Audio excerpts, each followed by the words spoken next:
Yeah, that shit right there. Go.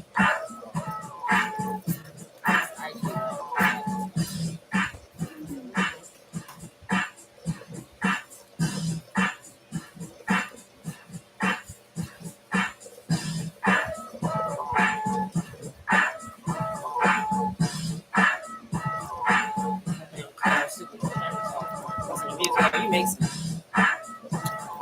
So what's this? YouTube? Is it on? I look cute in this camera too. Hey y'all. You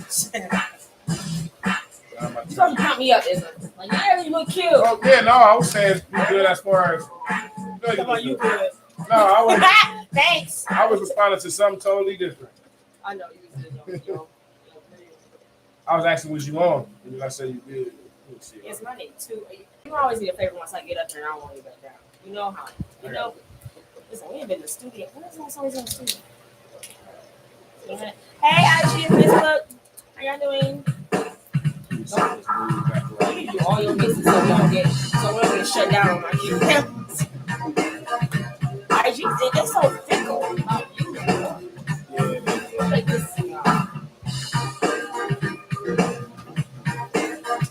I gotta get down. I need my ginger ale. Oh, you want ginger ale? I have a little one. Oh. They'll give me a bag. Like it's a carrot to it. And then they try to charge me $5 for a damn limit. Thought I was gonna be okay with it. You see people that EBT is word out around here. Indian people and Arabs, they say anything to you. Sub be $10.99, that makes me $25 when you get done put out your EBT card.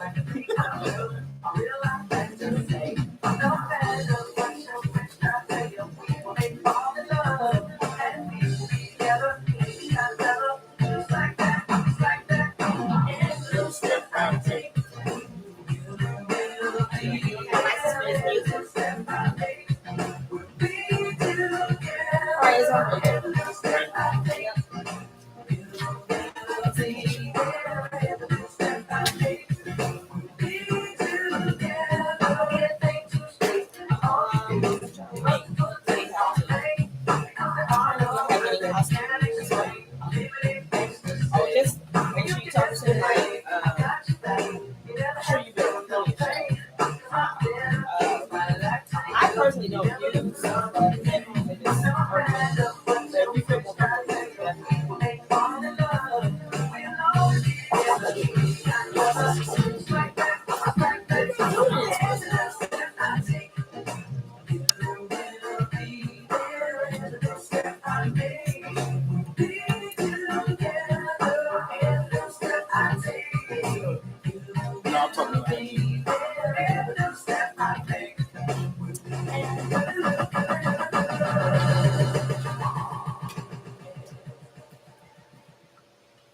and we gonna work on a new intro song.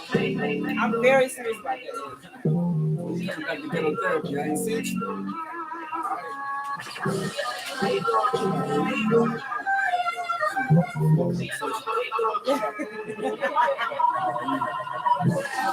Good. For Christmas, like we ain't gotta tell nobody, we can keep it on the low. I'm maybe on the high when the cheek call on the phone just to see if she got somebody in the face, or get somebody face, any face that is other than yours, but y'all like her. The lesbos all wanna like her. I'm trying to help you jelly. All day you think about grabbing her by belly while you dive in her seat. Now she ain't size 3, but she can cook and clean and got the mind of a queen. And you like the way I feel when you squeeze. And because she held you down with your so-called right, they don't hesitate to hand over the beans. You in love with a big blows on the back when the big chick. Somebody you never thought you'd get with. Like aphorism goes, never say never. Having a like my Bbw. All right, we can get on to it. They gonna cut me off when we play that. Oh. You know, his camera. Yeah. All right. I hear Mike Checker.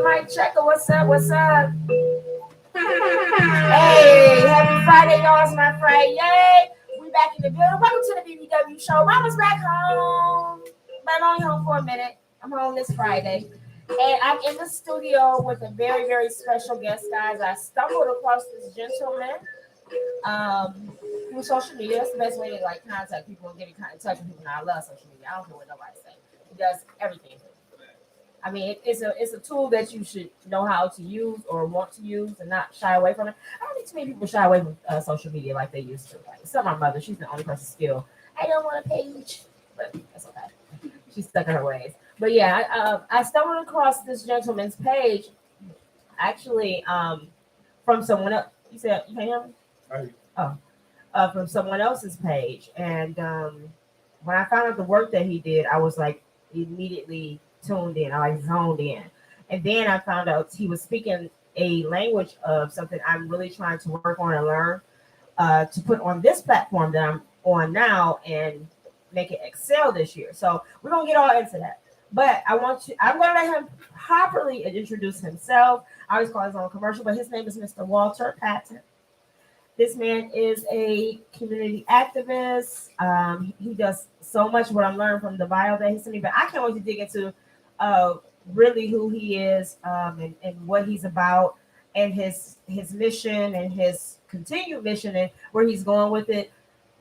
I think what I did grasp is something that I think everybody, I don't care what city you're in, especially our culture, we all can take and do something with it, well, even within your culture or within your community that you're at now. So I'm excited.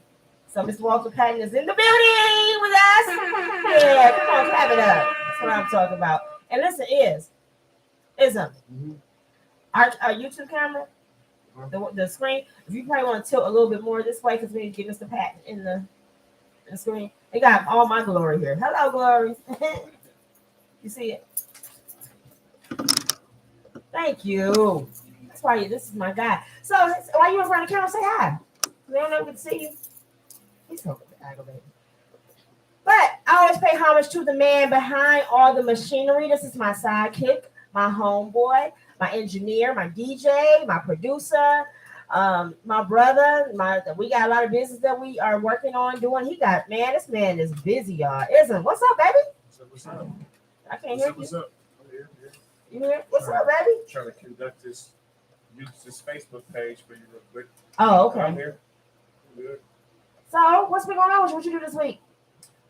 How was your week? Let me put it like this. I'm gonna ask what you did because I know you probably been doing a million things. But how was your week? A big blur. It's a big whole bunch of things that Did you go fast? I can't even explain to you. Man. It's not even complete. This week is going to go on for a month. Man, that's probably one of the greatest ways to explain something like that. I kind of experienced that this week too. Yeah, this week is going to definitely carry on to a few other weeks. That's kind of the way I mean, and is that a good or bad thing for you? Let me ask that. It's a good thing. Okay. Good. As long as we move it in a positive way, you know what I'm saying? Because you know how we discuss, we don't want to waste our time this year. We're not putting our energy onto anything that's going to drain our energy. So, if you drain my energy, you gotta be good drain. Like you gotta make sure my energy is being used. Comment on that, motherfucker. My energy gotta be used in a positive way, in a way that is going to make something else elevate or manifest. Manifest. Yeah. But I'm glad you had a busy, good week. Meditate. Yeah, I had a good week. That's why I gotta start doing meditating more. I do. It's like I do. I'm not gonna even get into that. That's a show I need to have some meditation specialists on here because I need to get centered a lot. My mind is like a maze. I hate it sometimes. But I'm glad you're here with me. We got other stuff we got to get taken care of. Weeks to come. We got busy, man. We're busy. But that's good. I'm glad we're busy. We just celebrated our year anniversary together. Before we go, I'm going to let you know we live on YouTube, Facebook. I'm not even worried about Facebook. I got my Facebook going there, so I'm not even worried about that. I'm cool with YouTube running. It was stressing you out. Yeah. I don't want to stress you out, bro. That's not what we're doing. You know, we have a good time. This is stress-free zone. Right. You know, we don't do that on my show. But anyway, on the weeks to come, we got a lot of stuff to talk about. But tonight, we're going to jump into this. Walter Patton, thank you so much for coming on the show with me. So welcome to the Bbw Show. a lot of I try to explain my show as like what I feel is interesting in my life, things that I want a part of my life. So when I say welcome to the Bbw Show, I'm pretty much saying telling everyone just welcome to my life and things that I'm a part of or I want to learn about or grow in or I'm actually doing business in, whatever the case may be, or things I even enjoy because I do karaoke nights. I do. I go to. I have a gym session that we do monthly. I do different things. So again, so I don't have a limit on like, oh, I just do politics and stuff or things of that nature. So when I see your profile and I see what you did, because a friend of mine's son was killed, and she had a snippet on her page of ghetto therapy, and she was speaking at that time, and it was right before Mother's Day. I think it was right before she had buried her son. So it was very powerful for me. I sit there and watch that whole video, and I'm like, who was this man that got this platform? Because I never heard of it before, and I think it blew me away. It blew me away. But we're not going to jump into the meat of that wonderful business and platform and what you got going on. I always start with who you are from time up to from little walk to walk now. Is that, I don't want to offend you. Okay. Is this mic up? That's why I probably should wear my headphones. Really close? A little closer. No, I'm sorry, it's on. There we go. I don't think it's on though. It's on. It's on. It's just really low. All right, let me do it. You can pull that other mic closer. Yeah, you might want to, because I don't My know. mic was like that in the last show. So Let me switch mics. you can switch. I would definitely switch mics because I can't hear you. And if I can't hear you, I know something right. Okay. I'm sorry. I'm very sorry about I have that. headphones on. All right, that's why I should wear the headphones. I don't care. So I you don't can. care. I don't care. I don't care about the headphones. You know you don't give a care about what you don't care about, okay? Yes, sir. See, I can hear that already. It's falling. Who be in here touching stuff? We ain't been in here in a minute. Yo, okay. Wait, is you know it says dog it. I don't like you coming in here touching it. No, I can't say that. Like it's mine. It ain't. I'm about to say you're taking this box bro a little too far now.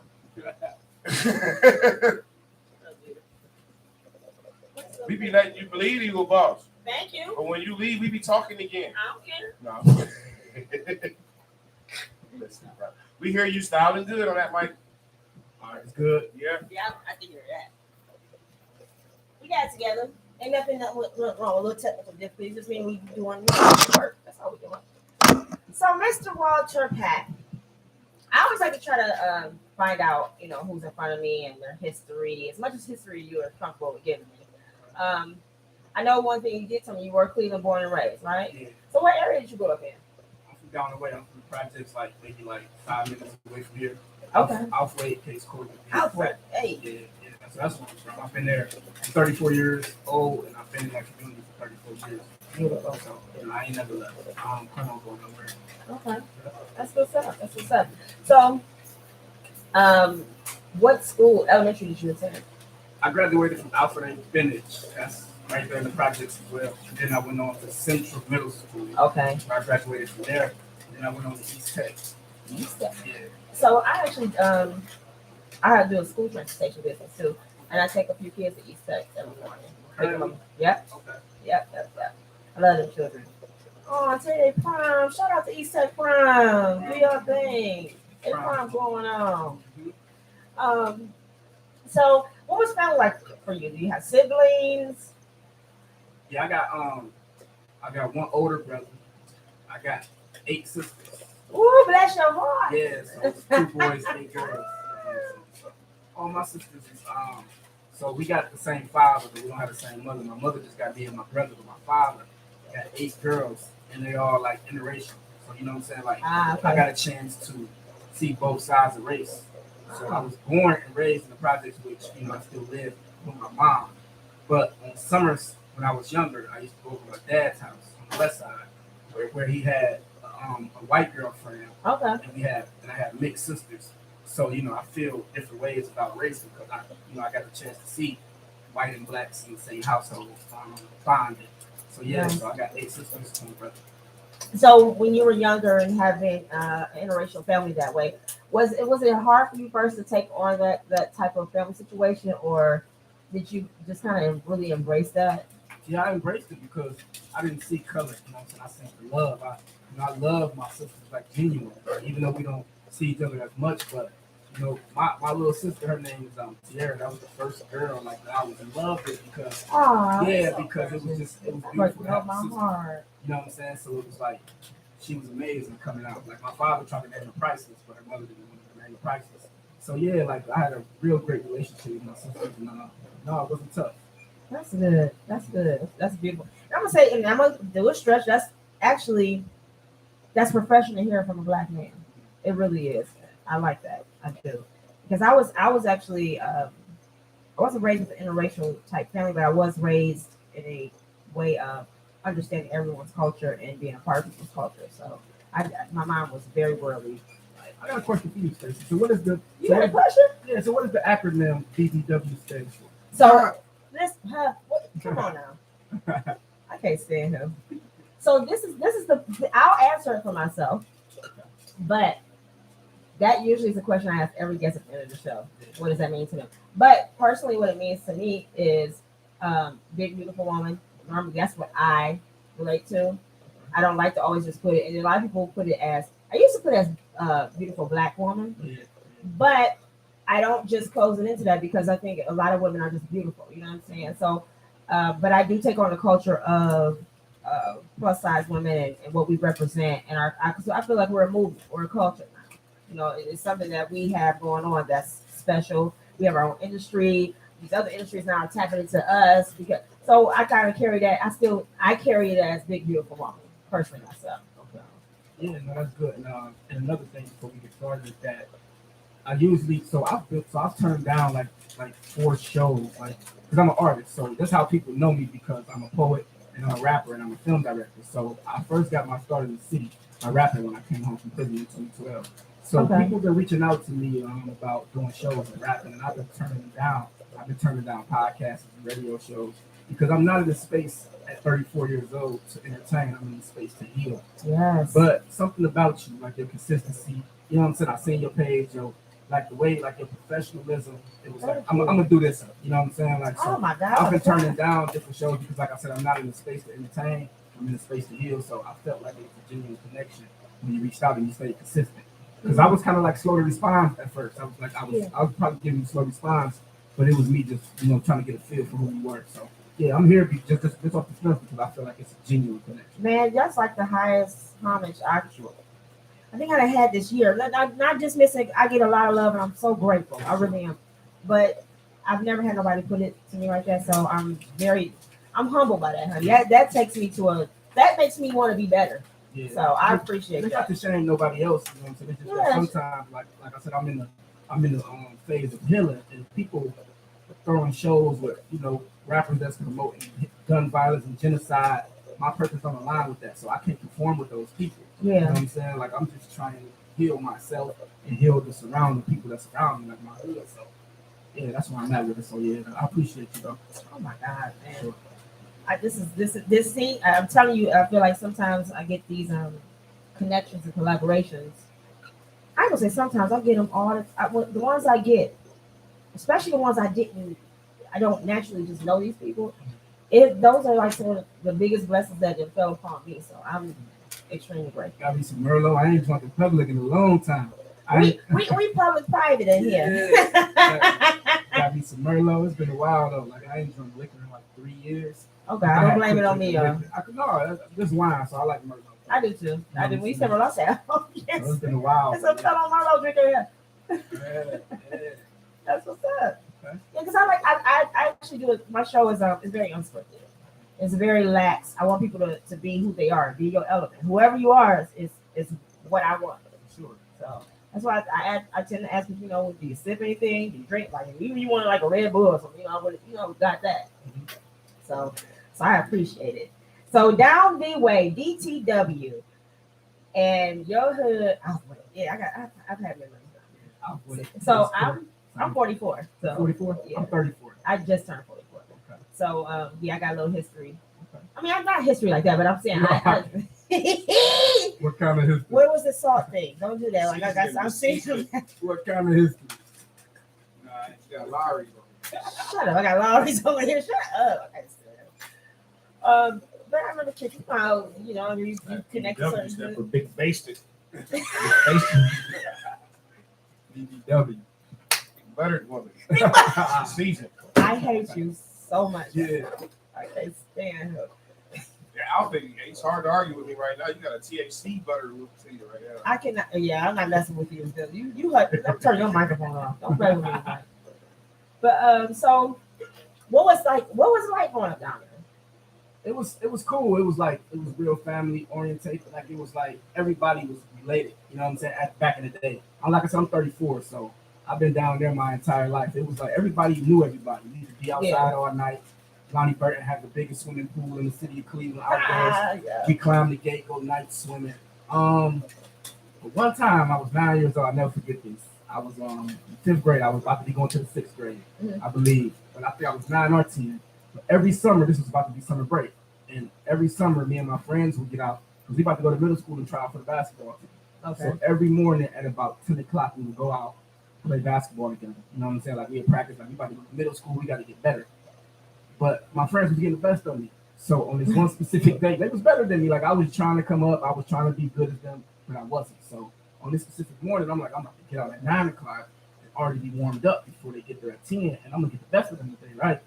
So I decided to do that. I'm out there hooping, I'm shooting air balls. At this time, I ain't really got enough strength to hit the rim, but I'm doing a little better. I'm making layups, and I seen 2 guys across the street. Now I'm at Lonnie Burton basketball court. Directly across the street is the Alfred Projects. Yeah. So these 2 guys are going across the street, and that's normal where we at. So I ain't really paying no attention.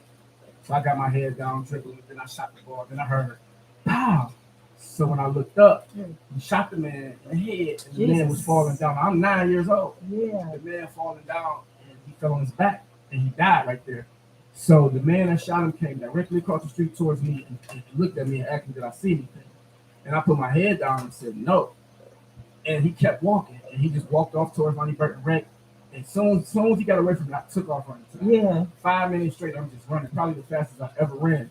And that was an experience that stuck with me because I used to see him after that. Like he never got caught. Damn. He was just like a killer walking around in the hood. And I never Right. told nobody because I didn't want it to get back to him that, you know what I'm saying, that I was talking about it. So I held this in until I was about 12 or 13. Okay. And around that time I didn't see him anymore. He probably got killed or was in jail or something like that. You never knew what happened. He just faded into black. But that stuck with me forever. And besides that, like the projects was great. And then when we got to be about teenagers, 14, 15, 16 years old, that's when we started to inherit the neighborhood beef. So we fight in different neighborhoods. You know what I'm saying? Because now we feeling ourselves. We dating girls. We doing our thing. Yeah. We having sex. We talking to these guys from the other projects girls. They come to our projects. So now we fighting each other, feuding. And around 17 years old, I was 17. And I had my first child. I had my daughter, which was January 6th. So January 6th was when my daughter came, but January 16th, I had a real close friend. I call him my cousin to this day. His name was Leonard Pinson.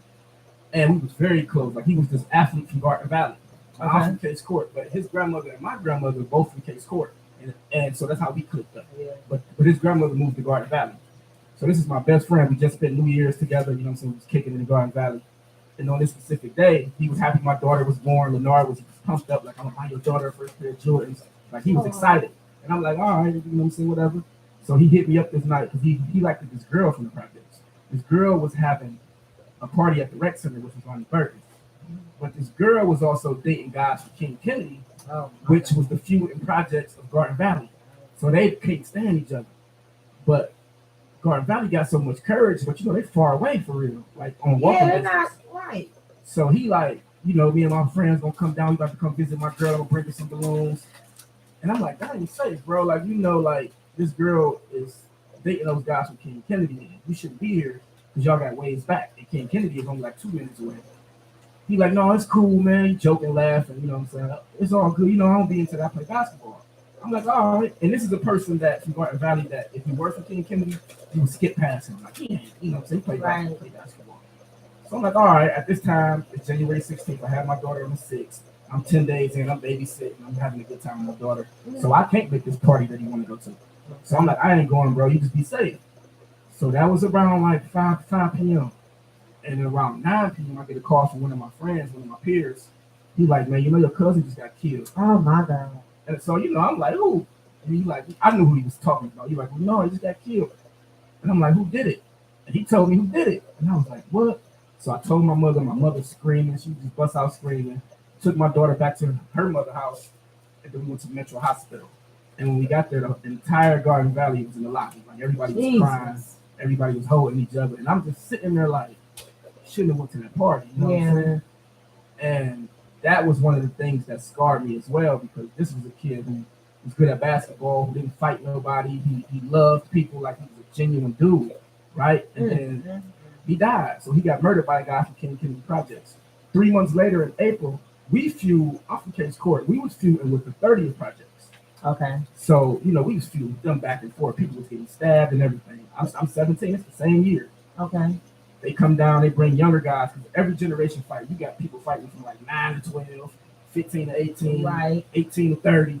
So this is like 9 to 12-year-olds fighting. But it's grown-ups edging them on. Like, get them. Yeah. So one of my friends from my projects sees an older guy that he's into it with, pulls out a pistol, shooting to the crowd, and kill an 11-year-old. Oh. This 3 months. And this is in the same exact field. When Leonard was killed, Brandon Davis was killed. And this was within 3 months. And I saw both. Well, I saw the second murder. I didn't see the first one. But I saw this 11-year-old get killed. And that was like traumatizing too. You know what I'm saying? So that was what Down the Way was like growing up for me, man. It was cool, but when something happened. Yeah. And it stuck with you. Like it was a war zone. And it's a war zone now. Yeah. You know what I'm saying? So it's tough growing up in these structured living conditions where you only got one high school and 30 students packed in these one high school, and these neighborhoods are few, and you close a high school, you build a jail. You know what I'm saying? Then we don't have a grocery store. We live in the food desert. I had 3 friends drop to hypertension, diabetes, and heart disease in 2020 due to the way we eat. Yeah. I'm a pre-diabetic myself due to my structured conditions and the way I eat. We don't even have no options of fresh produce. We had a grocery store down the way in 3 years. So, with that being said, then they building prisons and basing populations off of 3rd grade reading scores, right? So this is a study that this lady named Fern Winkle out of Illinois, she's an educator. Her name is Fern Winkle, and you can look her up. And she did the study that it was basing prisons based off of 3rd grade reading scores. So with that being said, is that you pack these classrooms up with 30 to 40 kids in one classroom, you got 20 class clowns, you got 10 right who on the fence, and then you got another 10 who want to read, who want to learn. How they gonna learn with 30 distractions? Right. So this is all structured. This is all redlining, PWA, Public Works Administration, which was created by Franklin D. Roosevelt in 1933. And what that did was strip the resources out the black community and give them to the white community, which created the suburbs and created the projects. It's a law and legislation that keeps us free. So that's where I'm at in life now, and I say I'm not in a position to entertain. I just want to heal, because me learning all of this, trying to give it back to my community, it's like it's a lot on me. Yeah. So I didn't know that back then, though. I thought it was normal for us to be killing each other, shooting at each other, beefing and living the way that y'all was living, or anybody living the way they was living. Because in any environment that you're in, you think that's the normal way to live. Yeah. So it's laws and legislations. Like my great grandmother used to talk about how when she was growing up in the projects, because I'm a 4th generation, my great grandmother, my grandmother, my mother, now me, and she talked about like used to be white people, black people, Polish people, and even Langston Hughes said the same thing. He grew up down the way. Langston Hughes was the poet. Mm-hmm. So he used to talk about how all that, like, everybody was together. It wasn't no poor, it wasn't no rich. It was just that's how my grandparents. Everybody was together in these projects, right? Until Franklin D. Roosevelt wrote out this legislation, Public Works Administration, and separated us. He gave them business and home loans, right? So he gave the whites business and home loans and stripped them from us. Like he denied us of it. So they was pushed into the suburbs to run businesses and get big houses, while we was left in the projects to struggle, kill each other, take away our resources. And my grandmother used to talk about it like it used to be fun. That's what my grandma, how I'm talking about all her sisters and brothers and their aunts and my uncles, my great uncles, even my great uncles and my great, they had stores down the way. They had actual car lots, and they were thriving down there. And it, like you said, and that had to be that period you must be speaking of, is what really tore that apart. Because my mother, you said, like, my mother's from, she was born and raised in Cleveland, but she was an army child, so they traveled the world. So, but she said I could not, as much traveling, as much culture that we took in, I couldn't wait to get back home to the project where her where her grandmother was at. Yeah. And she said because it was nothing but our lives, you know what I'm saying? She said it was us. So damn, I could mean that. That Crazy. it's crazy. Yeah. I heard you mention when you got out of jail in prison in 2012. So let's back up a little bit. So we had baby girl. How many children do you have, Mike, by the way? I got three. I got 2 boys. Okay. I got my daughter, which is 17 now. Okay. And my boys are 3 and 4. We got little men. Little men all over again. Yeah. Big guy. I'm chasing him around. I just took him to a barbecue today. He's running crazy. I'm like, oh. But it was fun though. Absolutely. You got a good age though to have young babies. You are at a great age, actually. So 17, we had your first baby, and you definitely had some traumatizing. I mean, you had like a most beautiful moment in the beginning of the year. There was some real detrimental moments. I gained my daughter, like my most beautiful thing that I ever, came across. She was just beautiful. Came out about 9 or 10 pounds. Oh yes. Real bright, real bright. And then 10 days later, I lose my best friend. Yeah. So it's like I gained something, then I lost something. It's tough. Yeah. I can imagine the tough emotions to deal with. Yeah. What? And it's freely if you want to speak about it or not. So after 17, you have your first baby. What started going on from that after the some of those traumatizing moments in that year? I mean, it just got worse because here I am at 17, barely know how to take care of myself. Yeah. You get what I'm saying? So it's like I'm trying to take care of myself, take care of the baby. Then I got a daughter, mother who she's young. She's a year younger than me, so she's still promiscuous and haven't lived their life. Yeah. She still want to kick it. Absolutely. You get what I'm saying? And I wasn't innocent as well, so I was doing the same. And it's like we had this baby, but we were still babies. So it got worse. I'm hitting the streets. She doing what she's doing. I'm doing what I'm doing. And we not on good terms. And she's working. I'm not. And it's like I've been trying to provide. So I was an athlete for a minute, right?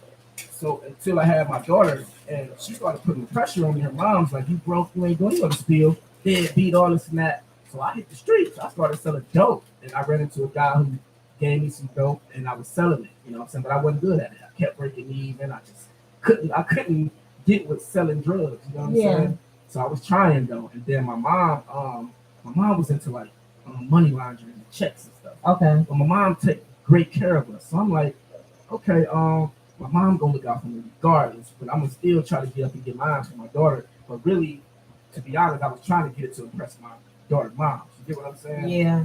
And that was the thing. But my mom's, she was into that heavy. I said around like 19 or 20 years old, there was this guy that used to cut my hair, which was her guy, which was my mom's friend. Okay. And she always told me, like, Walt, if I'm not around, don't ever go be around this man. He just was so good at cutting hair. He was great at cutting hair. I'm like, at this time, my mother ended up getting a Fed case for this. Okay. So now she's sitting in a federal holding cell, about to get some time. Uh-huh. So I get in the car with this guy. I can get my hair cut. I'm 19 at the time. I was supposed to have my daughter that day, but I didn't get her. I want to smoke weed. I want to get my hair cut. I want to kick it. So he come to get me to get my hair cut. He drives and he pulls up in my project. He not from there. I'm wondering, like, why are you here? You about to go get my hair cut at your house. And he's like, no, I got to run in here. My girl here. I got to get my clippers. He runs in there, get his clippers, but he never come back out. Next thing you know, I got blunt, and he put a 38, a pistol, in the glove box on my side and tell me this for my protection. But I'm so high and dumb and 19 years old at the time. I'm thinking, like, this is my hood. I don't need it. Like, I know everybody. But I wasn't thinking. Next thing you know, 2-3 minutes later, the cemetery police pull up right behind the car. What? Put the lights on. I'm like, oh my God, this gun in here. I got this weed. The weed gave them the probable search cause. Next thing you know, they're like, if ain't nothing in here, we're gonna let you go. They knew the gun was in there. Open up the glove box, the gun in there. They charged me with the pistol. Did they? Yeah, they charged me with the pistol. I'm hot, I'm crying, I'm young. And I'm like, this whole no snitching rule. Yeah. I'm like, I don't know where he at, but that ain't mine. He's back there somewhere. I don't want to tell him where he went. Exactly where he at. And I've seen where he went, but I'm like, so they charged me with the pistol. End up bonding me out or whatever. He bonded me out, but he really wanted his money back and stuff. So he was pressing me about that. My mother was in jail, Saudi. Like, I told you, don't do that, don't do this, don't do that. So they end up charging me with that. And once they charged me, they gave. Wait a minute, he wanted the money that you bonded. Yeah, that he bonded me out with. Come on now. Yeah, he was just but look, this thing I don't even know what he into at this time. What I'm about to tell you next. Okay. I don't even know what he into. I'm just thinking he's just an older guy who my mother, you know what I'm saying, was cool with. He can cut hair. I'm not knowing that he in this real street life. My mother knew though. She told me like, don't do that with him. And I'm like, all right, so I bond out. He pressing me for the money for real. Like he owed me about $500. And I'm like, I ain't got it, man. You know what I'm saying? This time I'm young, I'm broke, I got my daughter. So I end up not going back to court. Because I'm, at this time I'm young, I got a public defender. Yeah. And I'm like, it ain't mine, I don't care. I'm thinking, like, that's how the law works. Like they know it ain't mine. Yeah. That ain't how they work. That nigga, that's your gun. You know what I'm saying? So he end up I end up going on a run. Sheriff's looking for me and everything. But I moved, so I'm thinking like I'm on the west side now. Okay. Coming from the project, so I'm thinking they ain't gonna find me. So one day I go to the store on the west side, get a new. I'm about to get Black and Mild. So I'm smoking at this time, and I'm looking at this newspaper, and on the front page, it's him. He on the newspaper. He done got into a shootout with a guy about selling some drugs, but the guy who he was selling drugs to knew that he was an undercover cop. So the guy, what? Yeah. So now I'm putting two and two together. Like he set me up. Like what? Right. So he put the gun in the car because he was an undercover cop. He was working for Cemetery Police. Wait a minute. Wait. We're gonna back this thing up because I want to make sure I understand correctly. Yeah. Homeboy was a cop. He was a cop. He was working to get time reduced. So why would he just want to stick anybody though? What kind of sick shit? Excuse me. I guess he had cases on him and he was trying to get them reduced and avoid prison time. What? He was just setting people up. Yep. Wow. So he ended up. Man, come on. That's some of the foulest shit I've ever heard. But look, it gets crazy because when I'm looking on the paper, the dude who found out he was an informant and started shooting at him. So he's shooting back. Like he out there, he a gangster and he a snitch. So he out there shooting back. You just, God. Yeah, he the worst. He'll kill you and tell on you. It's like, right, Yeah. you pick a side. I need somebody to have a side. Yeah, I'm with you on that. So he's shooting and he ended up hitting and killing a 12-year-old little girl by the name of Cookie on Broadway. It was a big story. He killed the young girl on Broadway. And they caught him. What year was this? This was what? I want to say like 08, something like that, 07, 08-ish. He ended up killing this little girl and they put him under the jail. Like, they don't care if you work with him or not. You still this is something you can't do. Put him under the jail, right? So I'm like, dang, that's what he gets. That's what I'm thinking. That's what he gets.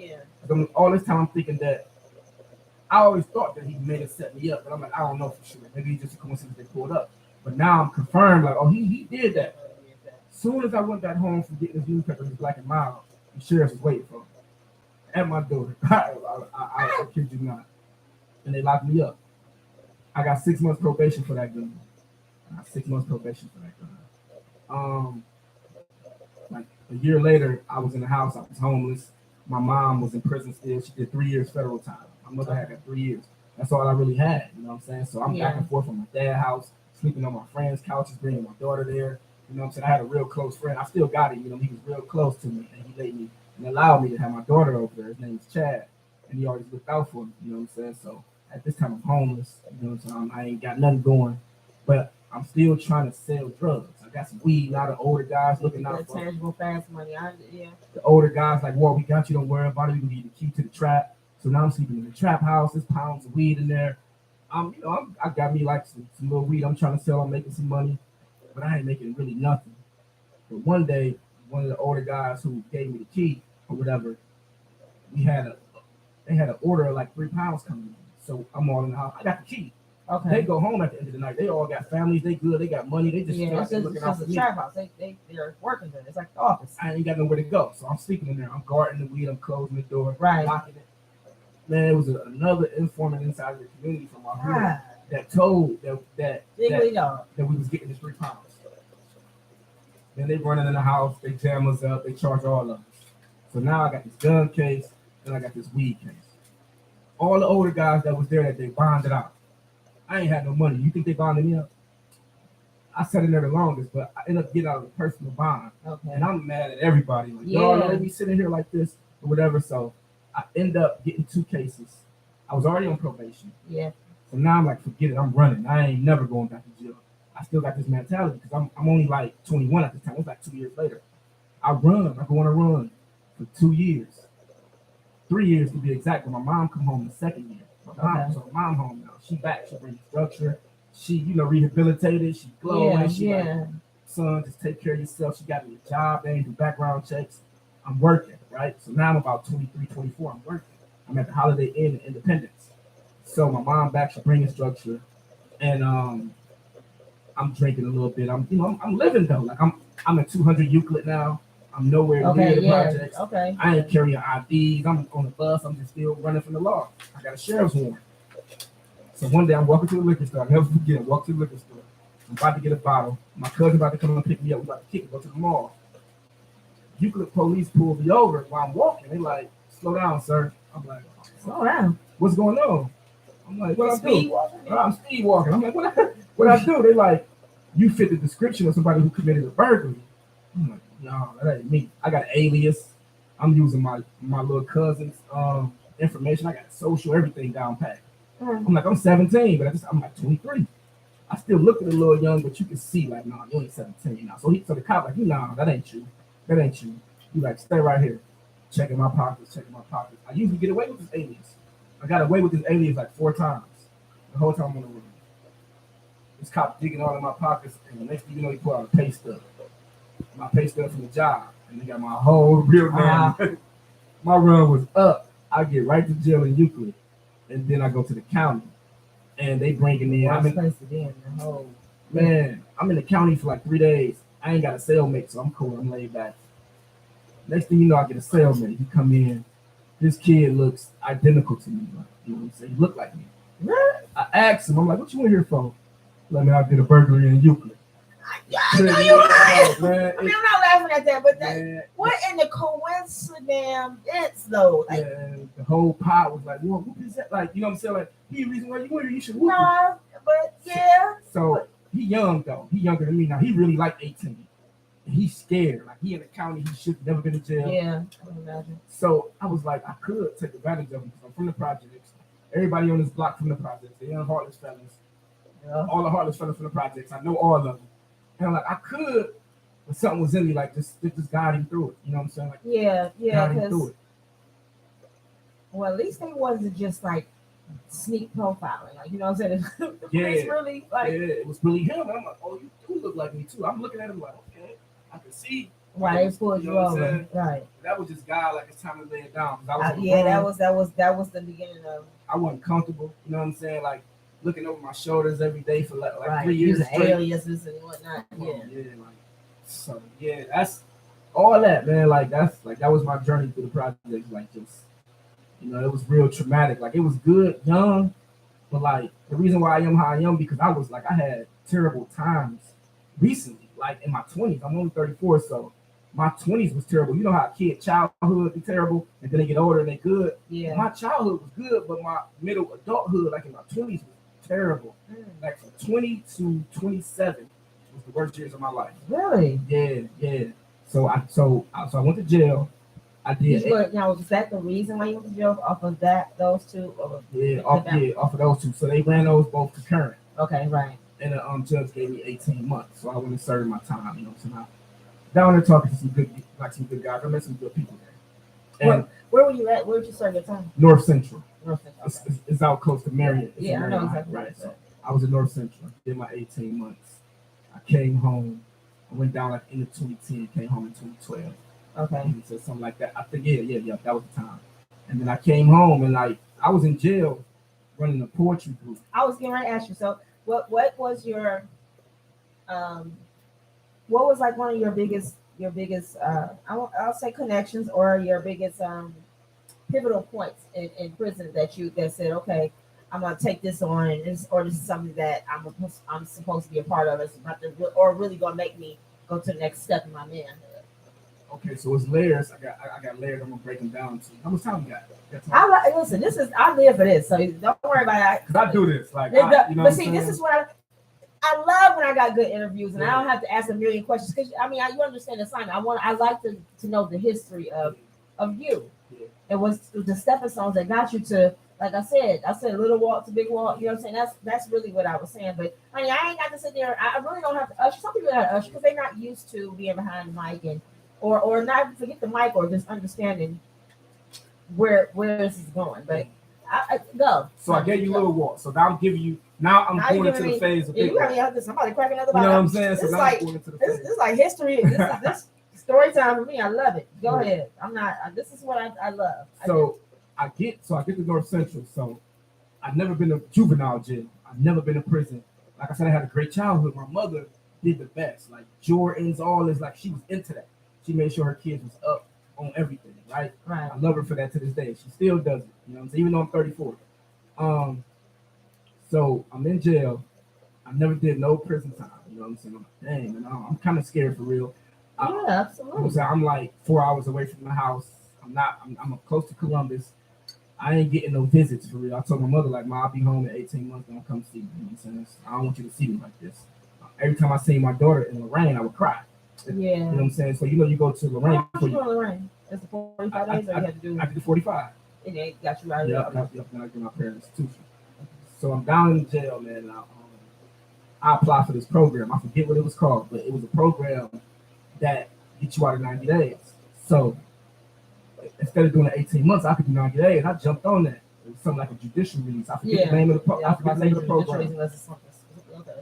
So they give me the program.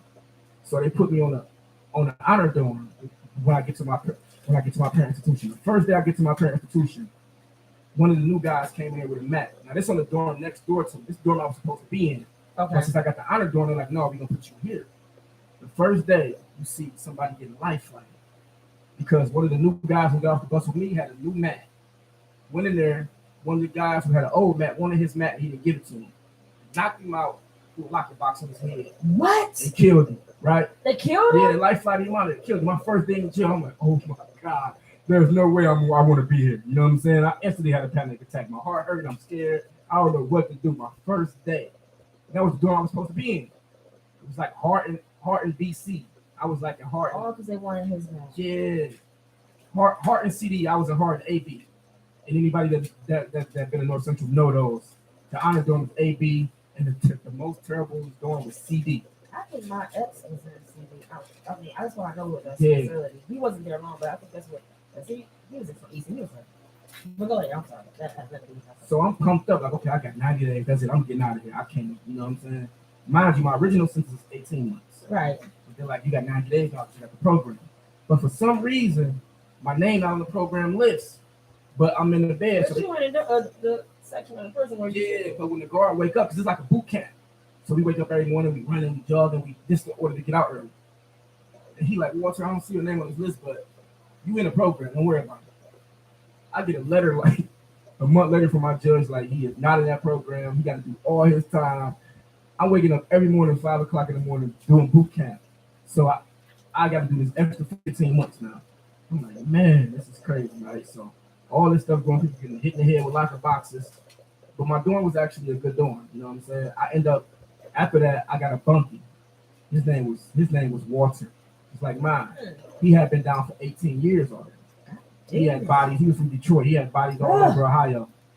But he was like a father figure to me. Like he was showing me how to like crease my clothes for jail and fix your bed, young man, and read this Bible. Because at the time I told him I wanted to be a pastor when I came home. But he had this other friend that was like a 5%er. He was believing that he was God. So they would come to my bed. These two older guys schooling me. So his friend, it was like a devil's advocate. His friend would be like the devil, and he would be like, no, let him read the Bible. And so he was like, by the time you read this Bible front to back, because he challenged me, he's like, either you're going to still want to be a pastor or you're going to change it. I got the revelations and stop. I'm like, I don't want to be a pastor no more. You know what I'm saying? And that's just what it was. But this man had life. He hadn't seen his family in 18 years. And we was walking from the chow hall. And you know how you walking and you still talking, but the person stopped. And you still talking. You look behind you. I look behind me. He just staring at the Christmas lights across the street. And I'm like, what's wrong? He said just like this, young brother, I ain't seen Christmas lights in 18 years. He had been locked down 23-1. What? For 18 years, so his status got dropped. So he was just mentally like, he was different. But he was definitely institutional. He was there. Yeah, and he would stop talking to me for months. Like, we would be real cool. He ain't had no commissary or nothing. He had no family. So I would help him out, give him money, give him commissary. And then he would just stop talking to me. And then one day I'm like, what's wrong, man? Like, why you do that? And he like, young brother, you can't save everybody. I'm never going home. You going home in the next 12 months. So he was like, don't worry about me. Like, worry about yourself. Oh my God. And yeah, so that was my bunkie. So then one day, you know, they building the honor dorm across the street. Uh-huh. So now I'm finna go into a whole other prison. So my bunkie, I would go to work every day across the street. I would leave the jail. I was getting privileged while I was in jail though. It was crazy. Like it was God was favoring me in jail. I ain't had one fight, one argument, nothing. So I'm going across the street. The guard, one of the guards, me and him like this. We real close. So he letting me do stuff, giving me extra food. So I would leave the door, and that was my job. And one day I got back, my bunkie flipped out on a female CO trying to bite her head off, and he was just crazy. They locked him up, and then he was upset that I was leaving. Like we had built this bond, you know what I'm saying? We had built this father-son kind of bond. Yeah, and he felt you was his family. And he like, bro, you finna go. You know what am I supposed to do? Yeah. And he left. And they put him in a hole, and locked him up, put him in a hole, and I left, and I ain't seen him since. And then I went to the honor dorm, which I had 90 days left by the time I went to the honor dorm. And that was like, now this is where the artistry come in at, because the biggest thing for me in jail was him, the locker box incident, and now this phase when I get into the honor dorm, I'm asking for the Drake, like new Drake came out, Take Care, the album Take Care. It was Marvin's Room, I love that song. He had a couple more songs in there. I'm like, man, send me that Drake. I told my mother, send me that Drake. I got a CD player. Send me that Drake. My brother is a hip hop head, so he tell my mother, don't send him that Drake. Send him Wale and J. Cole. I'm sorry when I get them albums when I ain't get that Drake. I'm like, man, I don't want no Wale, no J. Cole, right? Talk about some. So I got the J. Cole on. He going crazy in my head. I love this album. When I put the Wale on, it's Ambition. He going crazy. Yes. I promise you. After I heard those two albums, I started writing poetry. My time going like this now. I started a poetry class. It was called Poetry and Tea. We would sit in a circle and recite our poems, or we would write films. That's how I became a film director. I wrote like 5 films in jail, and we would act these films out. And my time. That's dope. So what I did was when I came home, like those 3 months, I brought it to the streets. So I started doing the Create Art Not Violence traumatic art curriculum, which I'm in Maple Elementary. I was in East Tank, George Washington Carver, Mount Elementary, teaching this, Boys and Girls Clubs, teaching this, like, because it got me through my last 3 months, poetry and film director. Yeah. So I brought it out. You know what I'm saying? Like, so that's a transition from Young Walk to Big Walk. Me being in prison for those 18 months brought me to where I'm at today. So what age were you when you came home? Came home at about 26 or 27. Okay. So, that's why you said from maybe after 26 or 27 where that was some of the worst. Well, I came home at 25 because my 10 years, I think, will be up this year. Okay. This month in May 28th, I came home. Okay. Yeah, so that's some good walk to the big walk. Like, now, ever since I've been home, I've been on this. 10 years straight, I've been consistent. Like, over 40 videos, over 6 documentaries, 20 short films. Really? Damn. All on my YouTube channel. Sometimes I be feeling like I'm just so out of touch when I hear stuff like this. And I kick myself because I actually love to be a part of. And let me back up because I was sheltered. I would say sheltered. My family life was a good family life, but when I decided to be older and with a certain man for years, that's where I feel like I sheltered Stacy. Mm-hmm. And I'm now back in the part of my life where I'm back involved in community things and people. I mean, he was in the streets. He didn't have to be, but he didn't have to be. But I mean, I feel like now when I hear these things, I'm like, damn, I wish I was more involved, especially when I was younger, because I don't have any children. And I love children. I'm crazy about kids. I help raise a bunch of nieces and nephews. I help raise, and now my nieces and nephews raise their children. And one thing that I kick myself about not doing when I was younger is being more involved in community work especially with children. And that's just who I am and how I am. And just to hear this is like it's like exciting to me. Mm-hmm. And now I want to know all about you. I want to be a part of what you're doing. You know what I'm saying? Because I feel like I'm playing catch up. So to hear that you did that type of work in this type of time is outstanding. 10 years. 10 years. My mom always tell me like, this is your calling, like this is what you Hands down, like, baby. it's what you Even when here you was for. younger, it was your calling though. It's Yeah. like how you moved, like your mindset to get up and play basketball so you can be a little bit better. You weren't trying to be the best, but I mean you need to keep up and do better. You know what I'm saying? Yeah. And I mean you're not a product of your environment. That's a difference. You know what I'm saying? Yeah. Some people are a product of their environment versus being just a production of their environment. I don't know how to say it. Like I always say that. Like I used to be a product of my environment. Now my environment is my product. You know what I'm saying? Like I got youth programs, adult therapy sessions. Like I'm bringing people out of that situation that I was in, and I wish that I had that for me when I was young. Yeah. You know what I'm saying? And when I was 4 years old, just real fast, just to bring this back up. When I was 4 years old, like this is what my mother always say. Like this is what you're supposed to do. When I was 4 years old, I stayed in the crack house. Like my grandmother used to get high. Okay. My mom was getting high, but my mom was like a, you know what you would call a smoker Functional. nowadays. You know what I'm saying? Functional. And she had a job. Yeah. So my mother would go to work and my grandmother would watch me, but my grandmother knew that I loved candy and juice. Okay. So she would have a stack of candy, gang of juice, and she would go in the room and smoke crack with her friends. Like I'd be like, oh, that's such and such. I remember him, that's Paul, that's, you know what I'm saying, that's Possum. Like, I remember their names. And they would go in this room, close the door, and she would leave me out there with candy and juice. So on this specific day, I eat the candy, I'm thirsty. I go into the cabinet. I go into the refrigerator. There's no juice, but I got a cabinet of medicine that I'm taking. So I'm taking this medicine because something was wrong with me as a kid. I think I was having seizures or something. I don't know what it was. Probably because of me being a crack baby. But I go in there, I drink the whole thing of medicine and it's juice. And you have 4 years old. This is you. Yeah. You know, you vividly know this memory. Yeah. Wow. Because this is what happened. So when I drunk the medicine, I instantly die. I go out of it. I have a seizure. I die in the emergency room for like 2 minutes. But all I can remember them saying is that if you get up, they come to my chest. I remember this. If you get up, I'm gonna take you to see Ninja Turtles. My mother told me that was my favorite thing. So when I get up, so I hear that, I'm pumped. I'm like, ooh, Ninja Turtles. I'm back waking up. I want to go see Ninja Turtles, right?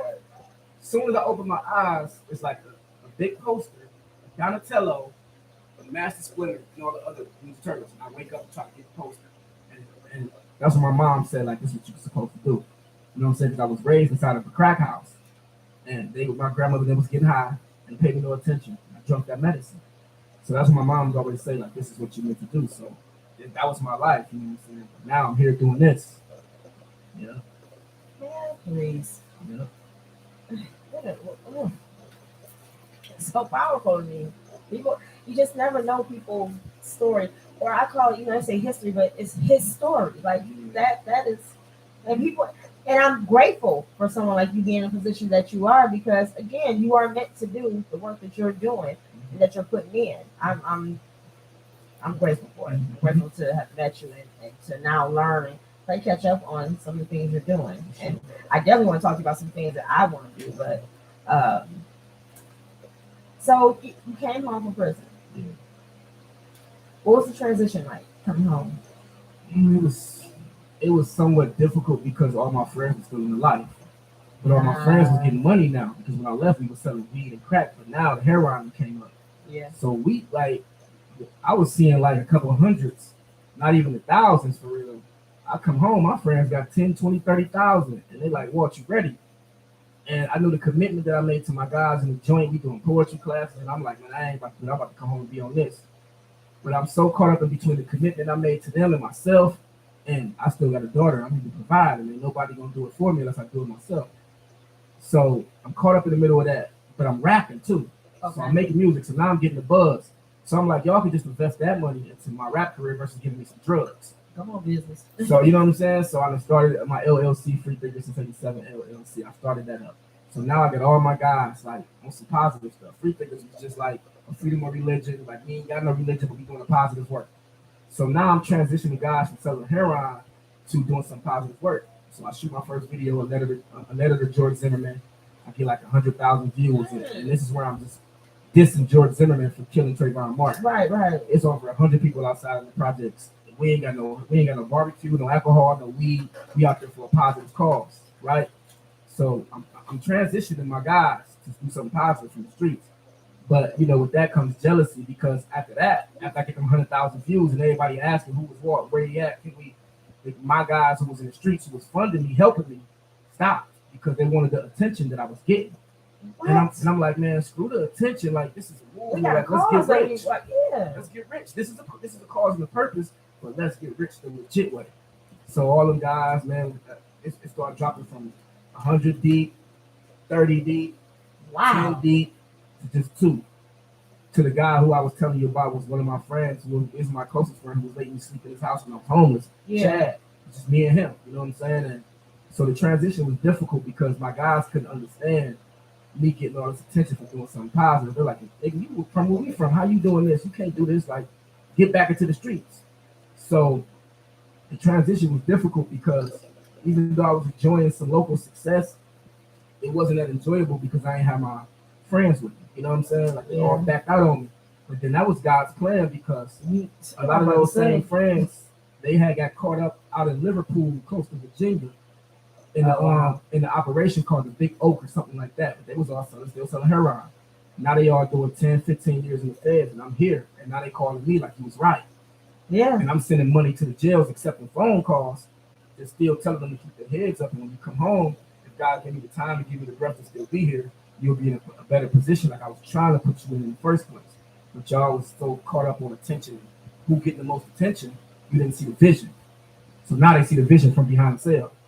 Yeah. You know what I'm saying? So it was like God was like, you ain't got to cut nobody off. They're going to cut themselves off.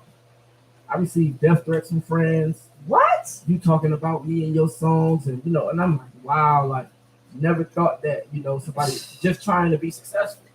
Right. And I've been at make a difference. And so when you asked about the transition, it was tough. Yeah, because my peers was like ready to take my head off about that. You know what I'm saying?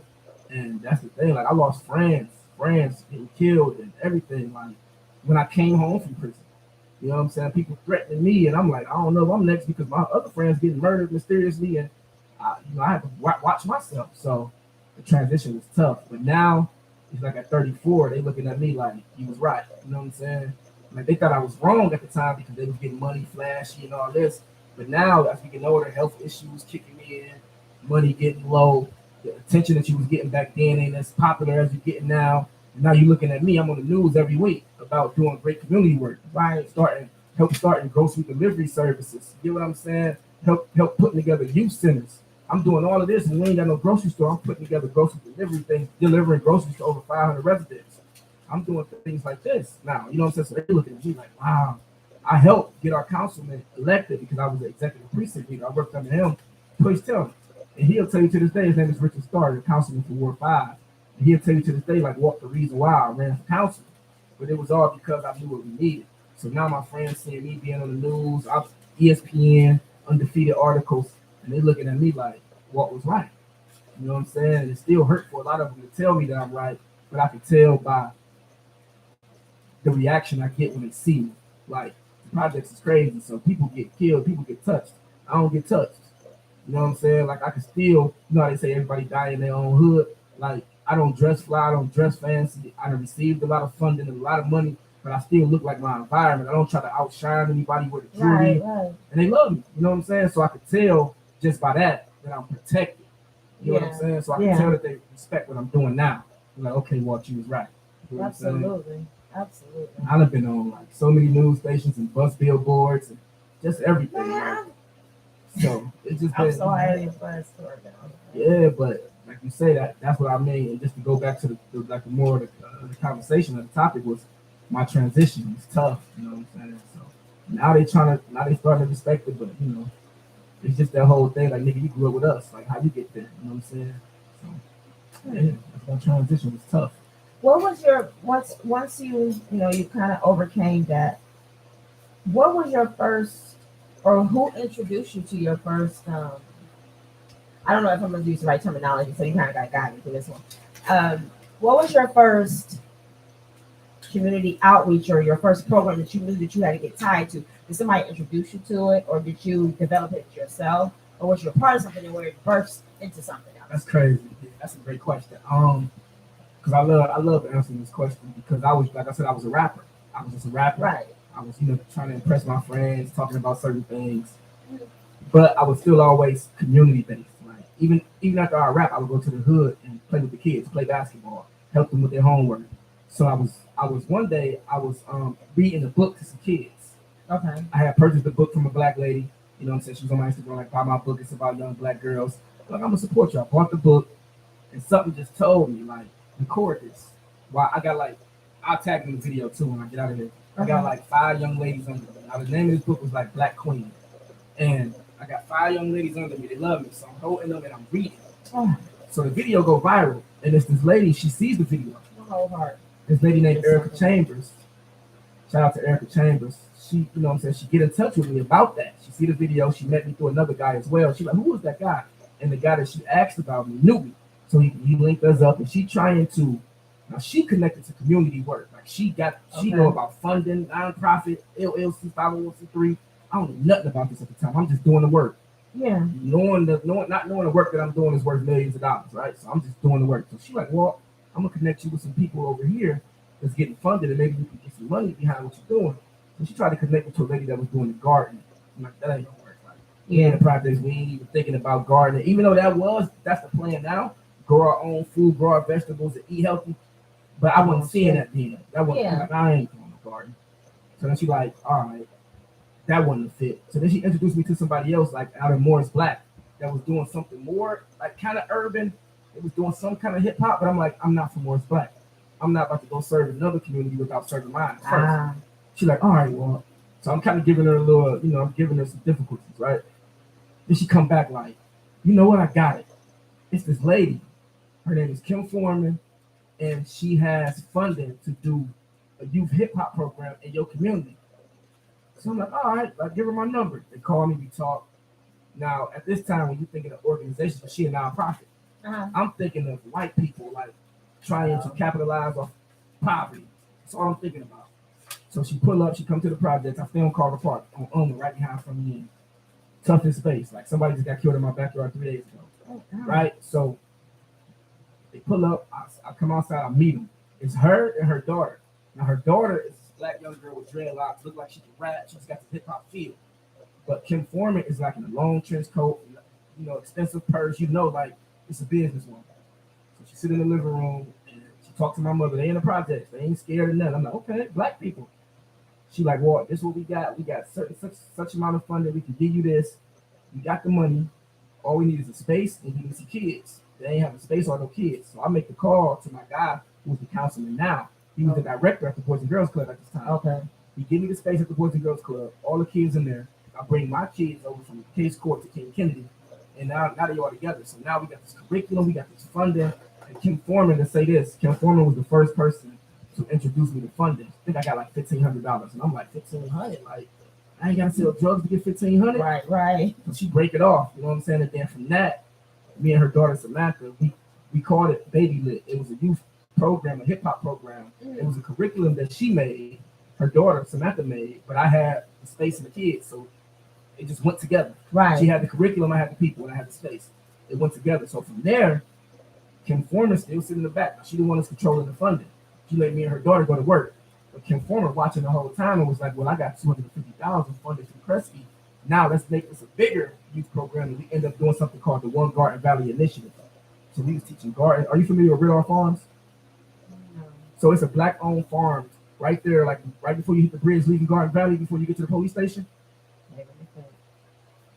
Going up Kinsman, straight up Kinsman that bridge. Is it? I did not know it's that. Like 80 seconds. I know exactly what you're talking about now. Yeah, it's a black-owned farm. So we in there. Wait a minute. Shut up. Yeah. I ride by there almost every day because I go that way. Turn down 82nd. Yes. And make that left on 82nd. You'll be surprised what you see down there. A black-owned farm. They got a restaurant. It's so many acres down there. What? Yeah. I gotta go. Okay. Check it out. It's called Ridar Farms. So we have the kids at Ridar Farms. They learn how to grow food. They learn how to make juice and vegetables. Then at the radio station, you familiar with WOVU? No. It's right there and so in Garden Valley where the plaza is. Right. They got the library and all that right there. Right. The radio station is right next to the library. So we teach the kids how to work the equipment. There. So we doing all of this in this program. It's based out of Garden Valley. So Kim Foreman, she gave me like another like $2,500 or something for the summer, just to, you know what I'm saying, for 2 months, give me $2,500. And I'm like, okay, I quit my job after that. Like, you know what I'm saying, this is what I want to do. I didn't know I could be funded for this. You know what I'm saying? Right. So after that, she took me out of town, took me to Denver, Colorado. I'm doing poetry in front of a whole bunch of, you know, white people, people who got money, you know what I'm saying? And I'm telling them the story of this. I'm breaking down this in poetry form, though. Uh-huh. I don't know what I'm saying. So that was the first time I ever fly on the plane was because of Kim Foreman. So when you say, was it a person that introduced me to it? That's her name, is Kim Foreman. She showed me everything. Like, you know what I'm saying? I used to be so caught up on violence. I used to want to do everything about violence. If you listen to my music and my videos, all of them ended tragically because that's the way I was thinking. Like, I was diagnosed with post-traumatic stress disorder in prison. I was just through. Like, Absolutely. I'm through. You know what I'm saying? My community, my structured community got me to this level. But she like, what? It's not just all about violence. You wasn't born this way. Think about what's causing the violence. What about lead poison that's causing ADHD? Oh, yes. What about, you know, that's a real thing. What about food deserts? That's, you know, there's malnutrition, and when you hungry, you get evil. The food options. You get what I'm saying? Down our children's mouths. Yeah. Think about the school systems. Think about what's in your community. Yeah. Think about the root causes of the violence, and then you can create a program. So I started doing that. I started doing heavy research, and now to this day, she's the executive director at Environmental Health Watch and the Lead Safe Resource Center. So now I'm an outreach specialist for the Lead Resource Center, where we canvass all 17 wards of the city, helping landlords get their lead certification. That is so damn important. Helping kids get free testing. People don't realize. Yeah, we got RRP classes training you how to test for lead, going at home to test for lead. We got those trainings at the Lead Safe Resource Center. Like, this is all from her vision. Like, she took me out of the projects and had me thinking more than just being a rapper. She like, "Watch, you a dope artist, but just thinking so much, like, just think further." And it's Kim Foreman who did that for me. You know, she showed me different, took me out of town, showed me different sceneries. Like, this is what life could be like. You know what I'm saying? If you tap into this. So now, you know, when you say community activist, and this is not personal because I tell this to every person that interviews me because they called me an activist. And years ago, I loved that title. But now I look at myself as a community specialist. Yeah, because everything that I survived and been through makes me special. That's why I don't just do interviews or do performances for anybody, because their purposes don't align with mine. You get what I'm saying? So I don't like the term community activist. I like community specialist because that's actually my title for Lead Safe as an outreach specialist. But I feel like the things that I provide and the things that I learned and my experiences make me special. So there's no shade to you, but next time, but it definitely. Next time we get back, you know, we get another interview, I would love to come back. Just make sure you put that specialist on. And I put it in the verbiage, and I did. I don't know if you've seen my post. I did. Okay. And I wanted to do respect to that, so I apologize. It's all good. No, I get it because I understand. Brand is not a bad thing, but you want people to relate to your brand. So, because a lot of times, you know, it's funny, and I know some people think it's like, oh, it's not a big deal, but it is a big deal to me. Some people say, oh, you do the Bbw Show. Well, no, it has a whole title. It's called Welcome to the Bbw Show, and that's the name of my show. You know, so and it's my brand. It's a lot of stuff that's falling up under this brand. So that's why I need to kind of like imprint that in people. That's why I always say, oh, it's called Welcome to the Bbw. You know, so but I know I respect that. So. Absolutely. Check me at the door, baby. I don't mind. So we work with Kim Foreman, and she introduced you to a whole nother world that wanted you actually, whoever knew you belonged into, except God. I mean, that ordered in the steps. Sometimes we don't even know what's coming, but it happens. What was your first? Was ghetto therapy? What was your first program? What was it that you developed personally? Create art, not violence. Create art, not violence. So. Was basically kind of what me and Samantha was doing, which was Kim Daughter, which was a hip hop program that taught kids how to write, like how to structure their music by writing bars, 8, 16, 24 bars. Then we was teaching them how to perform. Then we was teaching them how to record. They actually recorded a project and they performed on Coventry at the Grog Shop. So I kind of took that format because Samantha, you know, she fell back. You know what I'm saying? She got a regular job. She's like, well, I'm tired. Let me take a break. So I took that on because it was in my community. People loved it, kids loved it, and I didn't want it to stop. Yeah. So what I did was add film to it. I added a film perspective because I'm a film director. So I started recording these kids. I added painting to it. So they started doing arts and Nice. crafts. So and then I made it strictly about the traumatic experiences that they was facing. 'Cause Hmm. At first it was just about you can rap about whatever.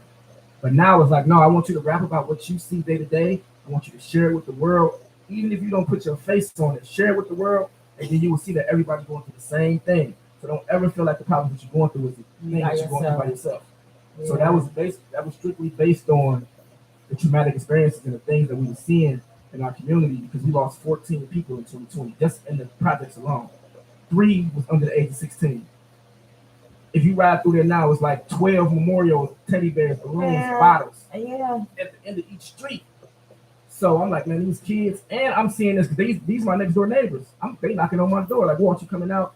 I come out, I'm like, what can I do to help them? You know what I'm saying? Like they see this every day. Their best friend just got killed, 9 years old, get hit by a car and died. Yeah, that's my friend Nicole. Okay, Yeah, so Nicole Gray. that's who I was on her page and I seen. That's where I found. Yeah.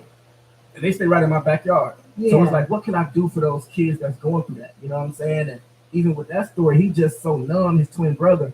He's like, I came out the next day, the day he died, the next day, we out there playing basketball. He just ain't saying nothing. He just living like, he just so numb. It's like, is it because you haven't hit him yet? Or is it because he sees 6 other memorials down the street? And it's like, I'm trying to figure it, I couldn't figure it out. Like, is he numb? It ain't hitting yet? Or is he just used to it? You know what I'm saying? So Create Art Not Violence was created because I would walk out the door daily and see these kids go through this. And I know how it was doing me, so I can imagine how it was doing a 9 or 10-year-old. Absolutely. Imagine how when you were 9. You know what I'm saying? Right. And what happened? So all I'm doing is just being a person who I needed at that time. Oh, I needed that same thing. You know what I'm saying? It's just, it's crazy, man. So in 2020, when the pandemic hit, everything was closed. The rec centers, the libraries, the schools. Yeah. And that's why we have 14 homicides and 3 was under the age of 16 because those 3 that was under the age of 16 was killed during school hours or recreation hours. You know what I'm saying? So I'm like, everything closed. I end up just by me being in that community for 34 years, and I'm 34, they gave me a space inside of Friendly and Settlement. They're like, well, when you give you the space, make sure you wear masks and social distance. I'm like, cool.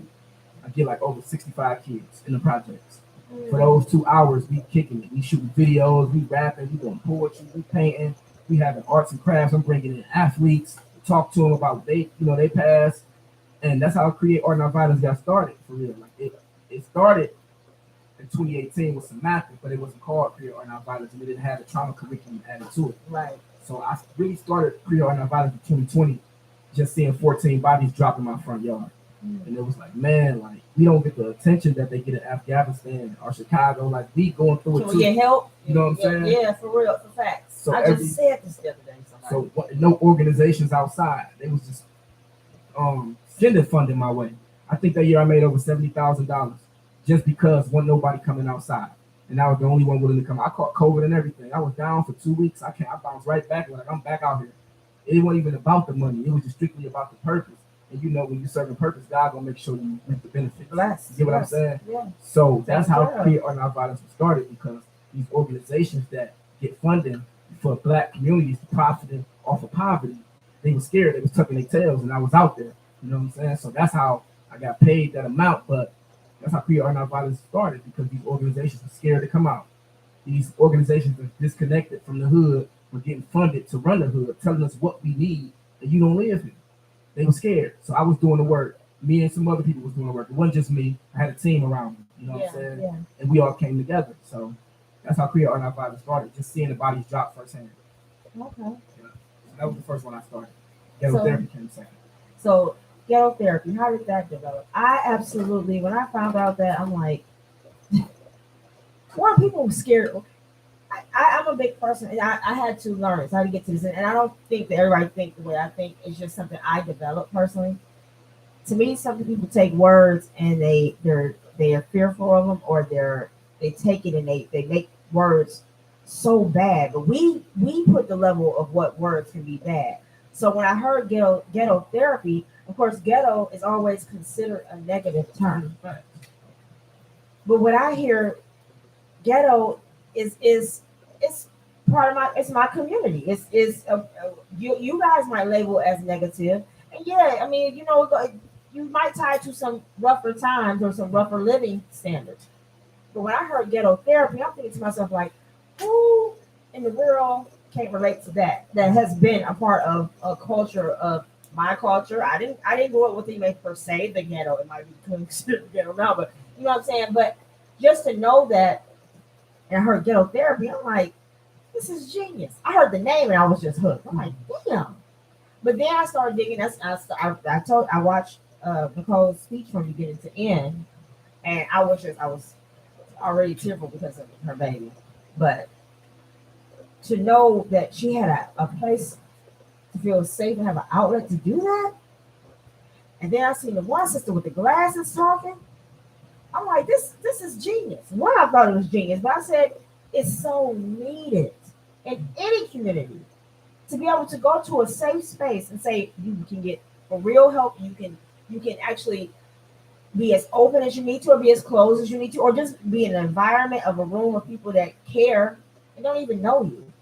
And that's really what I am such a big advocate of therapy. I went to therapy at the worst times in my marriage. And I thought we was gonna do like a couple marriages, and we tried, but you know. But then the therapist, she really knew that I was trying to dig into it. She said, but I see a different hurt. Because I lost myself, who I was. I lost Stacey. So I actually adopted therapy like I needed it. I knew I did. And I didn't shy from it, and I didn't run from it. But in our community, it's considered so like a weak, it's like a weak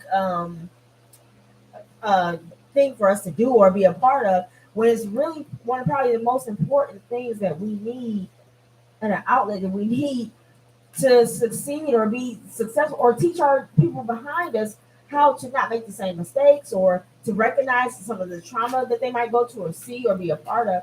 And I heard ghetto therapy, and I'm like, this is amazing.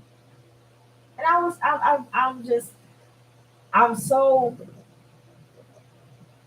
so happy and proud to see one, a black man and stuff on it. I hold y'all to a different standard. I think not bad, but it's a great standard actually. And I couldn't wait. I was really hoping that you would come on the show because I wanted to talk to you. If you didn't, I'm coming to go. I am. But tell me about that. How did that develop, and how did you get to that name? One, but when did that develop for you? So I said all that to get around there. Yeah. Y'all know I'm long with it. I can't help myself.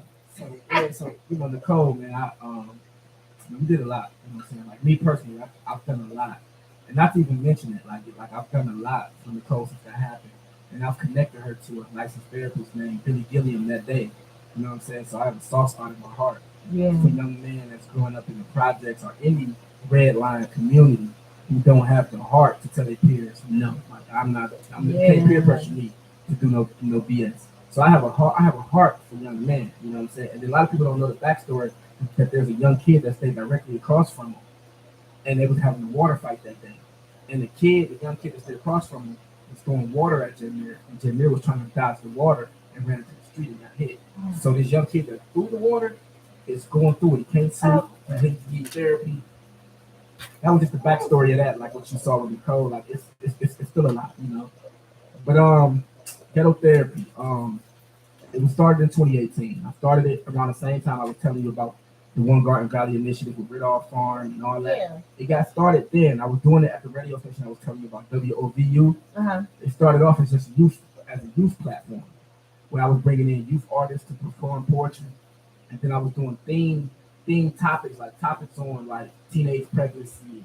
You know, like it's the biggest killer amongst young women is teenage pregnancy globally. Right? You know what I'm saying? It's like 70,000 people a year globally, not just America, but globally die because of their pelvic area is not big enough to conceive. It's not ready for you know it to zoom out. Yeah, so I was doing things like that, and it wasn't called ghetto therapy at that time. I didn't have a name for it. It was in 2018. So then we ended up stopping the radio station. We did it for like a year, 2019. But then we end up stopping, and then I shifted it over to El Dorado's barbershop. Rest in peace to Ben, he was the owner. Okay. He died. He got killed. Female stabbed him and killed him. I took it over there, and I changed the format. I just was bringing in older guys and younger guys, older women and younger women from the Central to Downway Projects community, because I saw this big gap between elders and youth. So I wanted to bring us together. And it was like, okay, we in the ghetto. You know what I'm saying? Like, we need therapy down here. it was a big stigma that, you know, we don't go to therapy in the ghetto. So it was just genius, like from the beginning, because I'm like, we're from the ghetto and we need therapy, right? Right. So the pandemic hit, 2020, me and El Dorado, the pandemic hit. Mysteriously, after we get to doing this ghetto therapy, the CDC, the Community Development Corporation, shut down El Dorado's barbershop because they said they weren't paying rent. So while we doing ghetto therapy, in the midst of ghetto therapy, they shut it down. And then the pandemic hit. You know what I'm saying? So it was like, damn, man, we trying to build. You know what I'm saying? We trying to heal each other. Right. So they shut it down in 2020. 2021 come, which was last year. I come a part of something different, like another youth center. I'm working with them, and they like, it's time that we bring back some community group. And I'm like, well, I was doing ghetto therapy already, so it ain't enough for me to bring ghetto therapy back.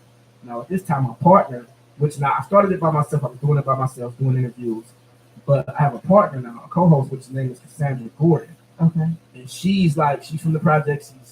She's like the female version of me, like without art. But she got the passion, she got the drive, she got the experience. She's been there. She like a third generation project baby, right? Mm-hmm. So she got the same heart and passion I got. We combined. And I'm like, you know what? We're gonna bring ghetto therapy back. You're gonna be my co-host. And she's like, bro, I'm with it. So she started to be my co-host in 2021. We started in 2021 of like November, I believe. And we've been going strong since then, right? So now we to this point where if it wasn't for Cassandra, though, to be honest, even though I created ghetto therapy and I started it, I don't think that it would have had this big of a buzz because she's bringing a woman perspective in too. You get what I'm saying? Yeah. We need that strong woman presence who gonna fight for the men. You know what I'm saying? Like she's fighting for me and I'm fighting for her. Like she be in rooms fighting for me that I can't get in, and I'll be in rooms fighting for her that she can't get in. So we combine that, and then you got ghetto therapy. You get what I'm saying? But I don't know if you know of. Are you familiar with Mansfield Frazier? No, I might no. Okay, so Mansfield Frazier was he's like in his late 70s. He was from the projects. He did a lot of jail time. And one time I was asking, like, I don't got nobody to talk to about what I'm doing. I'm the only one doing it in my community. I can't get no advice from nobody. So this older lady named Kim Scott was like, what? Well, Mansfield Frazier, he's from the community. He got a winery on Huff. I'm like, what? A winery on Huff? She give me his number. I call him, and he invited me to the winery on Huff. Now, he walks me all around his winery. He owned a winery. He like in the 70s. He's in a magazine. He's on the Oprah show. Like, I'm like, man, you right here. And he like, yeah. And he was like, well, he introduced me to a guy named Jeffrey Canada. Now, Jeffrey Canada started something called the Harlem Children's Zone in Harlem, where he sent like 13,000 kids to school. And this is a black man that they don't even talk about. Isn't that crazy? So what Jeffrey Canada do is he brings families together. He gets a significant amount of funding, and he brings families in one facility and raise them together. Teenage parents, broken parents, he put them in one facility. Get out of here. And raise them up. And he sent about 13,000 kids to school from New York. And this is who Mansfield Frazier telling me about. He gave me a book of Jeffrey Canada. Read this book. He gave me his book. But he said one thing that caught my attention. And he said, well, to be honest, this isn't like, remember I told you ghetto therapy ain't have a name at first. So this is like, you know what I'm saying, like in 2019-ish. And he like, well, and he taking me around the winery. I love what you're doing with those kids, but it don't mean nothing. And he like, not to take shade, not to throw shade at you, but it don't mean nothing if you can't reach the kids' parents. He was like, what? Wow. You spend 2 hours with these kids, and they spend 22 hours with their parents. And this is when we start talking about Jeffrey Canada, because he raised the parents and the kids together in one facility. So I'm like, I was a little upset at the time because I felt like he was downplaying my work for it, but he wasn't. He was just being a mentor, and he was letting me know what you gotta reach the parents. So I thought about it, like, that's what I'm gonna do. I'm gonna email and call all the parents of my kids that's agree or not violence, and I'm gonna invite them out to ghetto therapy. So now I'm gonna get the parents. I'm gonna get the parents of my kids that I'm serving, and we gonna take therapy classes together. And that's really how ghetto therapy started, because Mansfield Frazier told me that I couldn't reach these kids if I didn't reach their parents. And Mansfield Frazier was dead to this day. He died like a year ago. So rest in peace to Mansfield Frazier. He started a whole winery on Huff. Man, he's an amazing man. You know what I'm saying? And he didn't want to put that in my mind. Like, you can't reach the kids if you don't reach their parents. So ghetto therapy was just the adult version of Priya or Nirvana. With that. Yeah. Oh, God. And we got Reiki therapy. We got occupational therapy. Reiki therapy? Yeah, Shannon Yarbrough. And she stay in the central community. She do Reiki therapy. We doing sound bowls. We got Reiki. She put a Oh, rock, I did see her video. she put a rock on my chest, and I felt it. You Like, felt it, what's with this? And I'm like, I'm open to. I have everything. Reiki twice before in my life, so yeah, I know I can identify with. Yeah, that's dope. Yeah. So, oh God, I got so much I want to be. What? Let me just stick to the assignment. What's next? Let me back up. Let me back up because this is something I definitely want to talk to you about, and I'm going to be a little selfish because this is something that, because once I start seeing that Nicole's video, of course I started digging into your page and seeing what you do. And you had a real powerful video. You was in your car driving. You were talking about nonprofits. So I am in the phase of my life where I think I believe I have something nonprofit that will, I want to put it into nonprofit, but I believe that's something that would be powerful and helpful. You see the links on there left? Yes, Okay. I do have it. I got it. But for those that didn't catch the video, don't know, just briefly tell people how important nonprofit business is. And but see what I loved about it, because a lot of people are talking to me about nonprofit, but they talk about like, oh, what's your cause? But you really broke it down how to keep money in our community and make us grow. That is what grabbed me. What you were saying in your car, I'm like, that's the dopest thing I've heard about a nonprofit business, and the way to go and keep it like. And then, no, I know you're gonna tell your story, but I'm gonna say it. No shade, like you said, to anybody opening boutiques and hair salons and nothing, none of that. But the man's, as my friend, I'm just let you tell the story, because it's gonna sound better coming from him. I was just pumped once I heard. I mean, sometimes man, the creator he gives me messages to tell, and it's hard for me to tell him twice. Okay. And he gave them to me at that time. But nonprofit, I'm gonna be honest, I'm gonna be upfront with it. Nonprofit is a cutthroat game. And it's a cutthroat because you have these organizations who've been around forever receiving the funding, right? So you got organizations that have been around, nonprofit organizations that have been around for 20, 30 years, and it's a loop of them. And it's the same loop getting the same funding. So it makes it tough for a new nonprofit to come in and get this funding because they hiding the funding from you. Don't nobody know about the Cleveland Foundation, which is the biggest foundation in the city of Cleveland for nonprofit funding. Don't nobody know about Neighborhood Connections, which is a funded organization that funds nonprofits. Don't nobody know about St. Luke's, which is another organization that funds nonprofits. You know what I'm saying? Like, don't nobody know about the Sisters of Charity that they also have, you know what I'm saying? Yeah. Like, yeah. So there's several ways to get funding, but none of the young millennials or nobody like in their early 40s or, you know what I'm saying? Like, none of us 40 and down, I ain't gonna say none of us, because some of us do, obviously, like I'm one of them, but a lot of us don't know what nonprofit can do. You know what I'm saying? Right. And it's like, I got the chance firsthand again. Thank you to Kim Foreman. Yeah. Because she's like this nonprofit rock star. Like even with the even with the Lead Safe Resource Center where I'm at, he just was rewarded $100 million for the lead cause. Beautiful. So Cleveland Clinic and City Council agreed. Yes. Come on. You know what I'm saying? So they agreed to pass this, give us this funding to serve this lead mission. And it's like, just imagine, right? Now the nonprofit game is cutthroat, but it can be changed if you had a nonprofit in your community and the community backed you. I had a nonprofit in my community, the community backed me. We had one on St. Clair, one on the West Side, one on Kinsman, by somebody who really on the ground. So somebody who the community loves and respect. If each neighborhood had if each neighborhood had a nonprofit by somebody that the neighborhood respect, the nonprofit game would change. But instead, we got a bunch of college students, people who's just so driven off data research. 20% of the people got kidneys, they thrive off of the percentages of poverty, the percentages of our health, and they get paid and funded off of that. But if we have people that was really deeply rooted in the community and from that community having nonprofits, nonprofit game would change. You get what I'm saying? So it's like you can receive funding to serve your purpose. Right. This is funding that they have to give out. This is money they can't. This money is not just sitting in somebody, but they have. I did not learn that. Yeah, but none of us have nonprofits. Right. So and who they giving it to? Yeah, the people from the suburban communities who don't care nothing about us, they don't have a connection to us. They disconnected. So that's why we ain't got a grocery store, because the people who can get us a grocery store, the CDC, the community development corporation, who can help us get this grocery store, None of them live in the community where we don't have one, so they got grocery stores where they live. Right. So it's not urgent for them to say bring a grocery store down there. You get what I'm saying? And they control the nonprofit dollars. Versus me, picture of me or you had this nonprofit money, and we knew our community didn't have a grocery store. We had a grocery store last. The minute it closed, we'd have had one a month later because we deeply rooted and we know what it feels like. But these disconnected individuals, these corporations, these CDCs, these nonprofit organizations, they disconnected and they don't care about the community for real. All they care about is doing this data research, getting these statistics, getting these percentages, and getting paid off for our poverty. They get paid off of poverty. Without us struggling, without us being hurt, without us having heart disease, kidney failure, without us having none of this, they wouldn't get funded.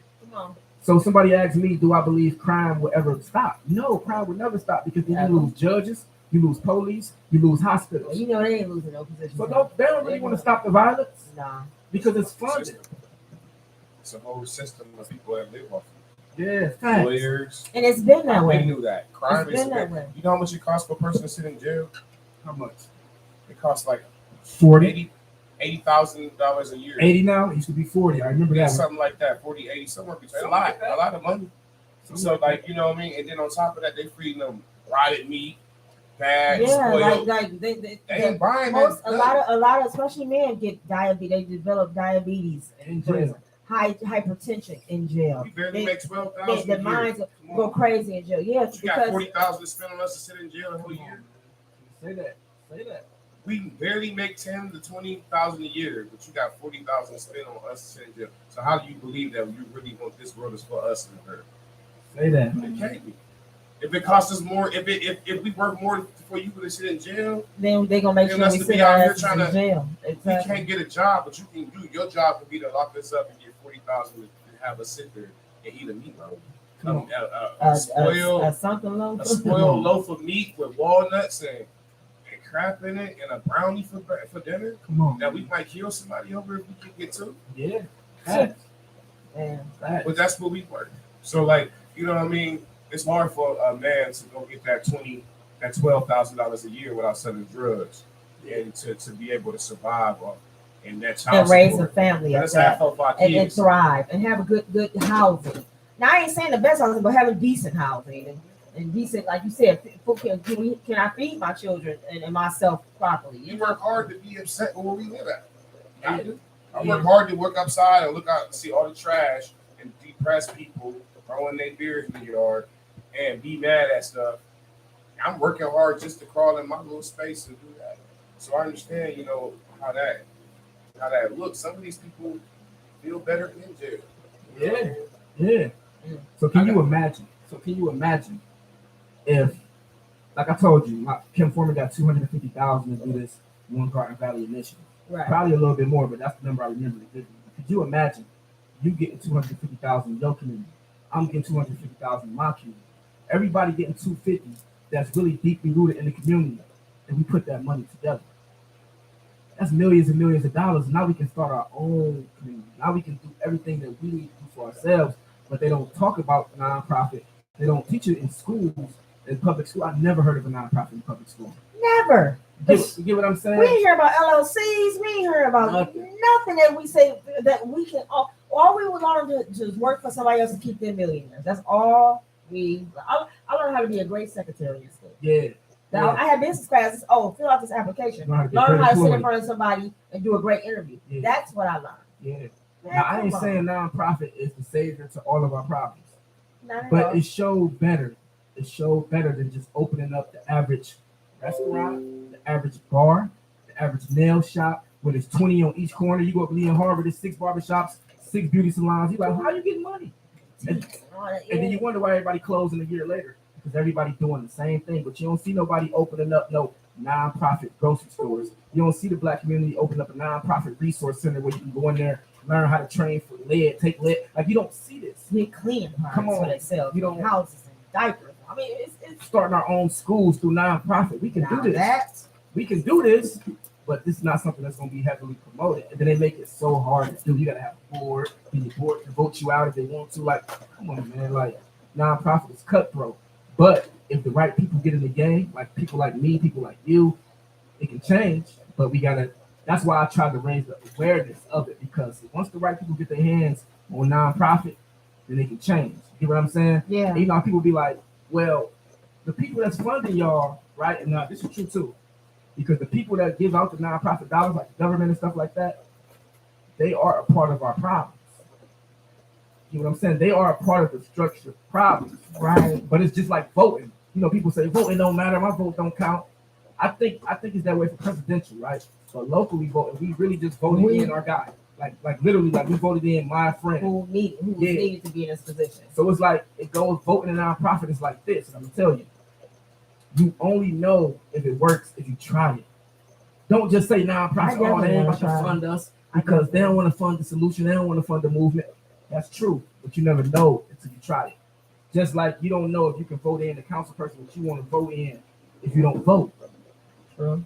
And then think of this: you can't support a political candidate if you own a nonprofit. So you can't come out publicly because this is what politicians know. This is what they know, that nonprofit can make a change.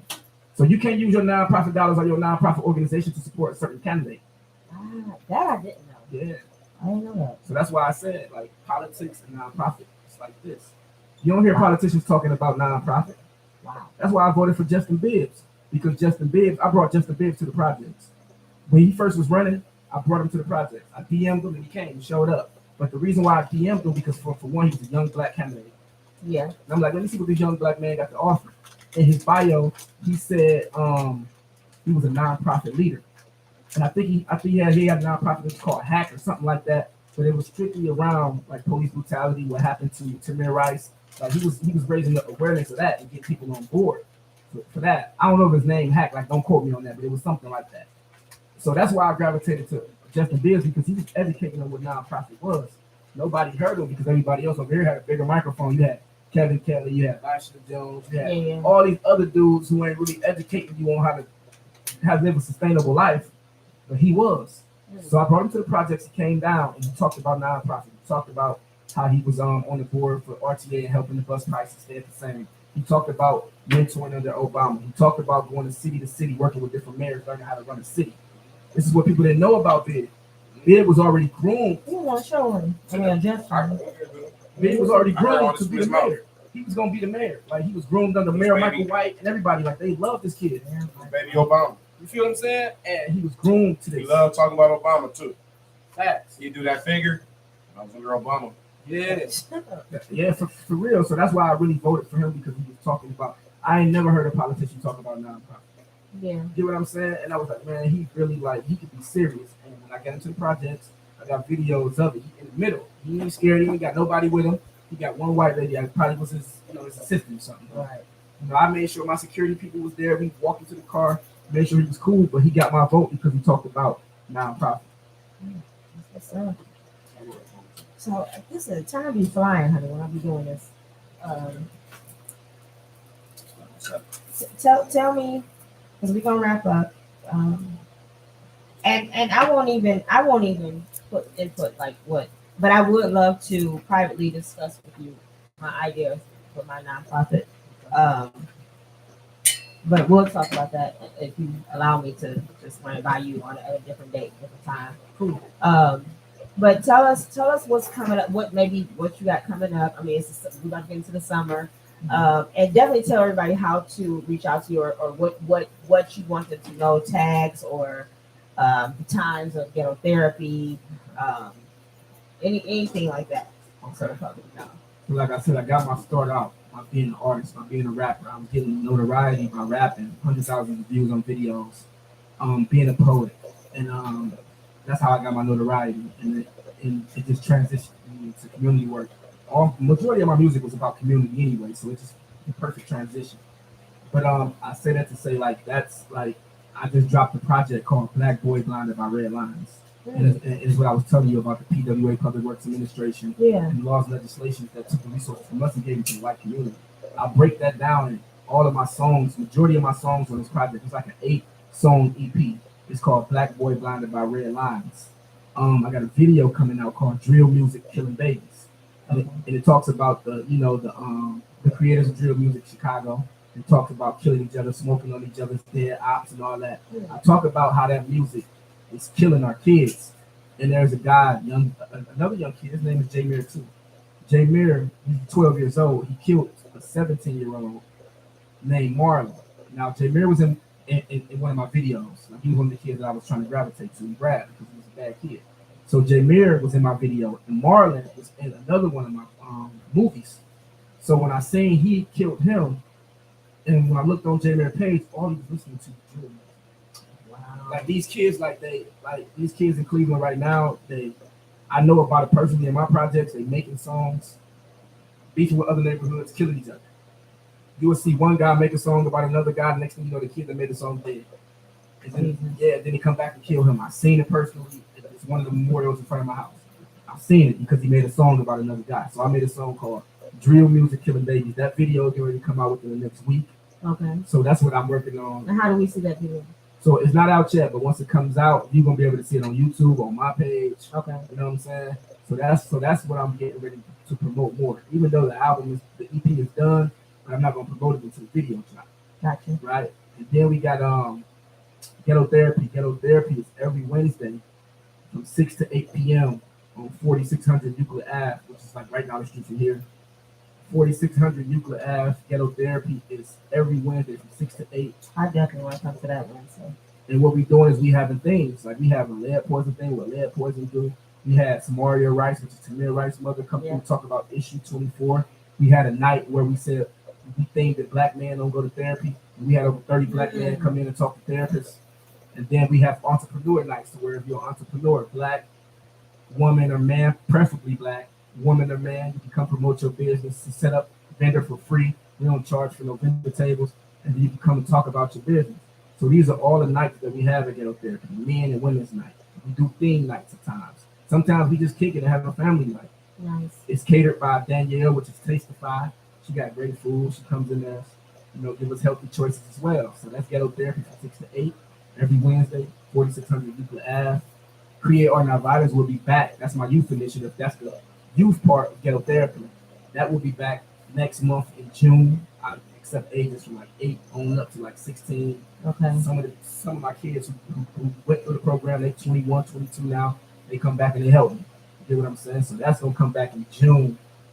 And then I'm out Tuesday through Saturday. I'm out in the community, all 17 wards of the city of Cleveland, canvassing each community about the importance of lead, helping landlords get their lead certification, helping kids connect to the free testing, helping residents turn a career into testing for lead through RRP, clearance technician. That's dope. So, a lot of people always give me that flack, like, what you want to talk about down the way, you want to talk about the projects. That's true. I love it. That's my community. Yeah. But I'm in all 17 wards Tuesday through Saturday. So you can't say that because I support the whole city by doing the work.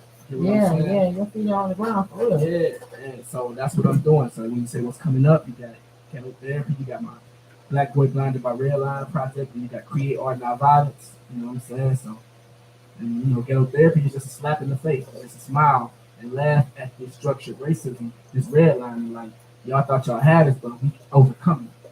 So yeah, we in the ghetto, the same ghetto that y'all created, but we receiving therapy now. We overcoming this structured racism that y'all placed upon us through laws and legislation. But y'all thought y'all was gonna keep us down and mentally drain us, but now we receiving therapy for that mentally draining, and we overcoming it. That's what ghetto therapy is. I named it ghetto purposely because I wanted y'all to know what y'all created, be coming out of that. Yeah. It may not be while I'm alive, you know what I'm saying? But my kids, that's 3 and 4, they gonna come out of ghetto. They gonna come out the ghetto, and their mindset gonna be different because of things like ghetto therapy. You know what I'm saying? Amazing. Listen, listeners. Let me ask him since he did. This is like I said usually in the show. What does that acronym BBW mean to you, sir? Beautiful black women. I dig it. Black women. And that's why I love BBW, because whatever it personally means to you, it's not a right or wrong answer to me. It is your answer, and I take that and I receive that. But Walter, thank you so for real, very much for being here. I don't take anybody's time for granted because time is currency. It is very important. So I am very blessed and grateful for the moments that I get, and I'm extremely grateful for this moment. I'm so appreciative. Thank you so much for coming. Bless this mic and blessing the welcome to the BBW show. Sure. Blessing No Static Radio. I look forward to you and I definitely having a relationship of what it's supposed to be and where it's going to be. I see it, and I'm older, but I'm not ever humble to ask for help or guidance or in a direction. So I thank you, and I feel privileged to have you on stable for me. So thank you so much. Whenever you want to come on, I got a whole bunch of ideas, but that's just me. My mind is like a playground, but it's the best playground in the world. Good night, y'all. I love y'all. Tell me your Facebook tags and your IG tags and all that. My Facebook is Walter Patton, just my name, Walter Patton. My Instagram is Walter Patton _, and then you can follow my team page on the Walter Patton page because it's Free Thinker Since 87 LLC _team. And a lot of times people be like, what? But if you pull up Free Thinker Since, you'll be able to see it pop right up. Like right away. So you got Walter Patton Facebook, Walter Patton _, Instagram, and Free Thinker Since 87 LLC _team on Instagram as well. So tap in. Tap in. Seriously, y'all, tap in because the man dropped jewels. And I was so captivated from that video. I was like, I knew I was supposed to connect with this man. But next week, y'all, we are out the studio again. Y'all know I love being remote. I love being home, but I love being remote too. Next week I know you don't know, but we're going to do a barbershop talk session. A good friend of mine has a barbershop that he's very pivotal in his community. It's kind of EC, but he's been there for, I think, 30 years plus. And it's like that old school, like good barbershop talk. Whenever I go in there and kick it with them, it's gonna be silly, it's gonna be fun. But this man's been cutting hair, but he has a nonprofit business.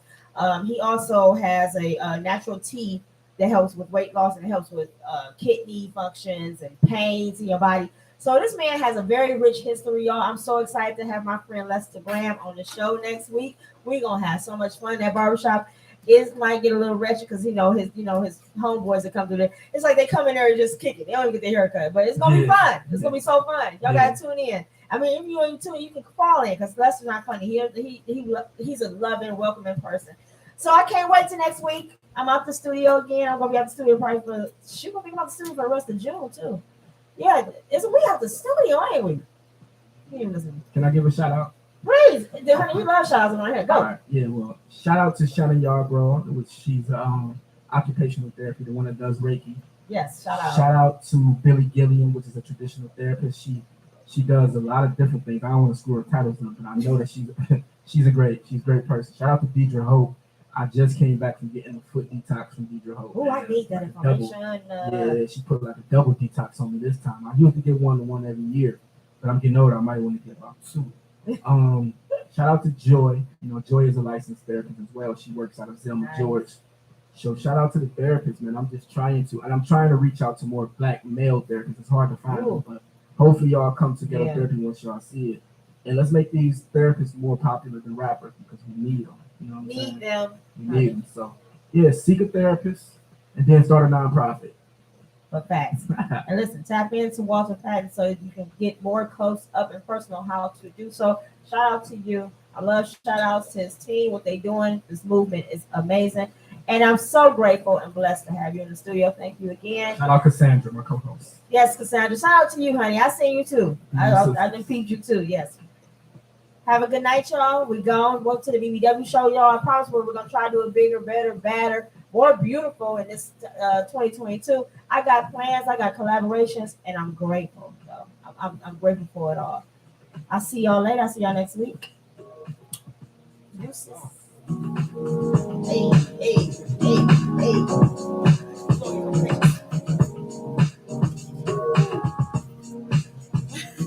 That Merlot got me feeling good. It's toasty, honey. Hey, YouTube. Good night. Y'all gonna see my big back ball head next week because I'm gonna go in the barbershop and make Let's cut me up. Good night, y'all. Love y'all.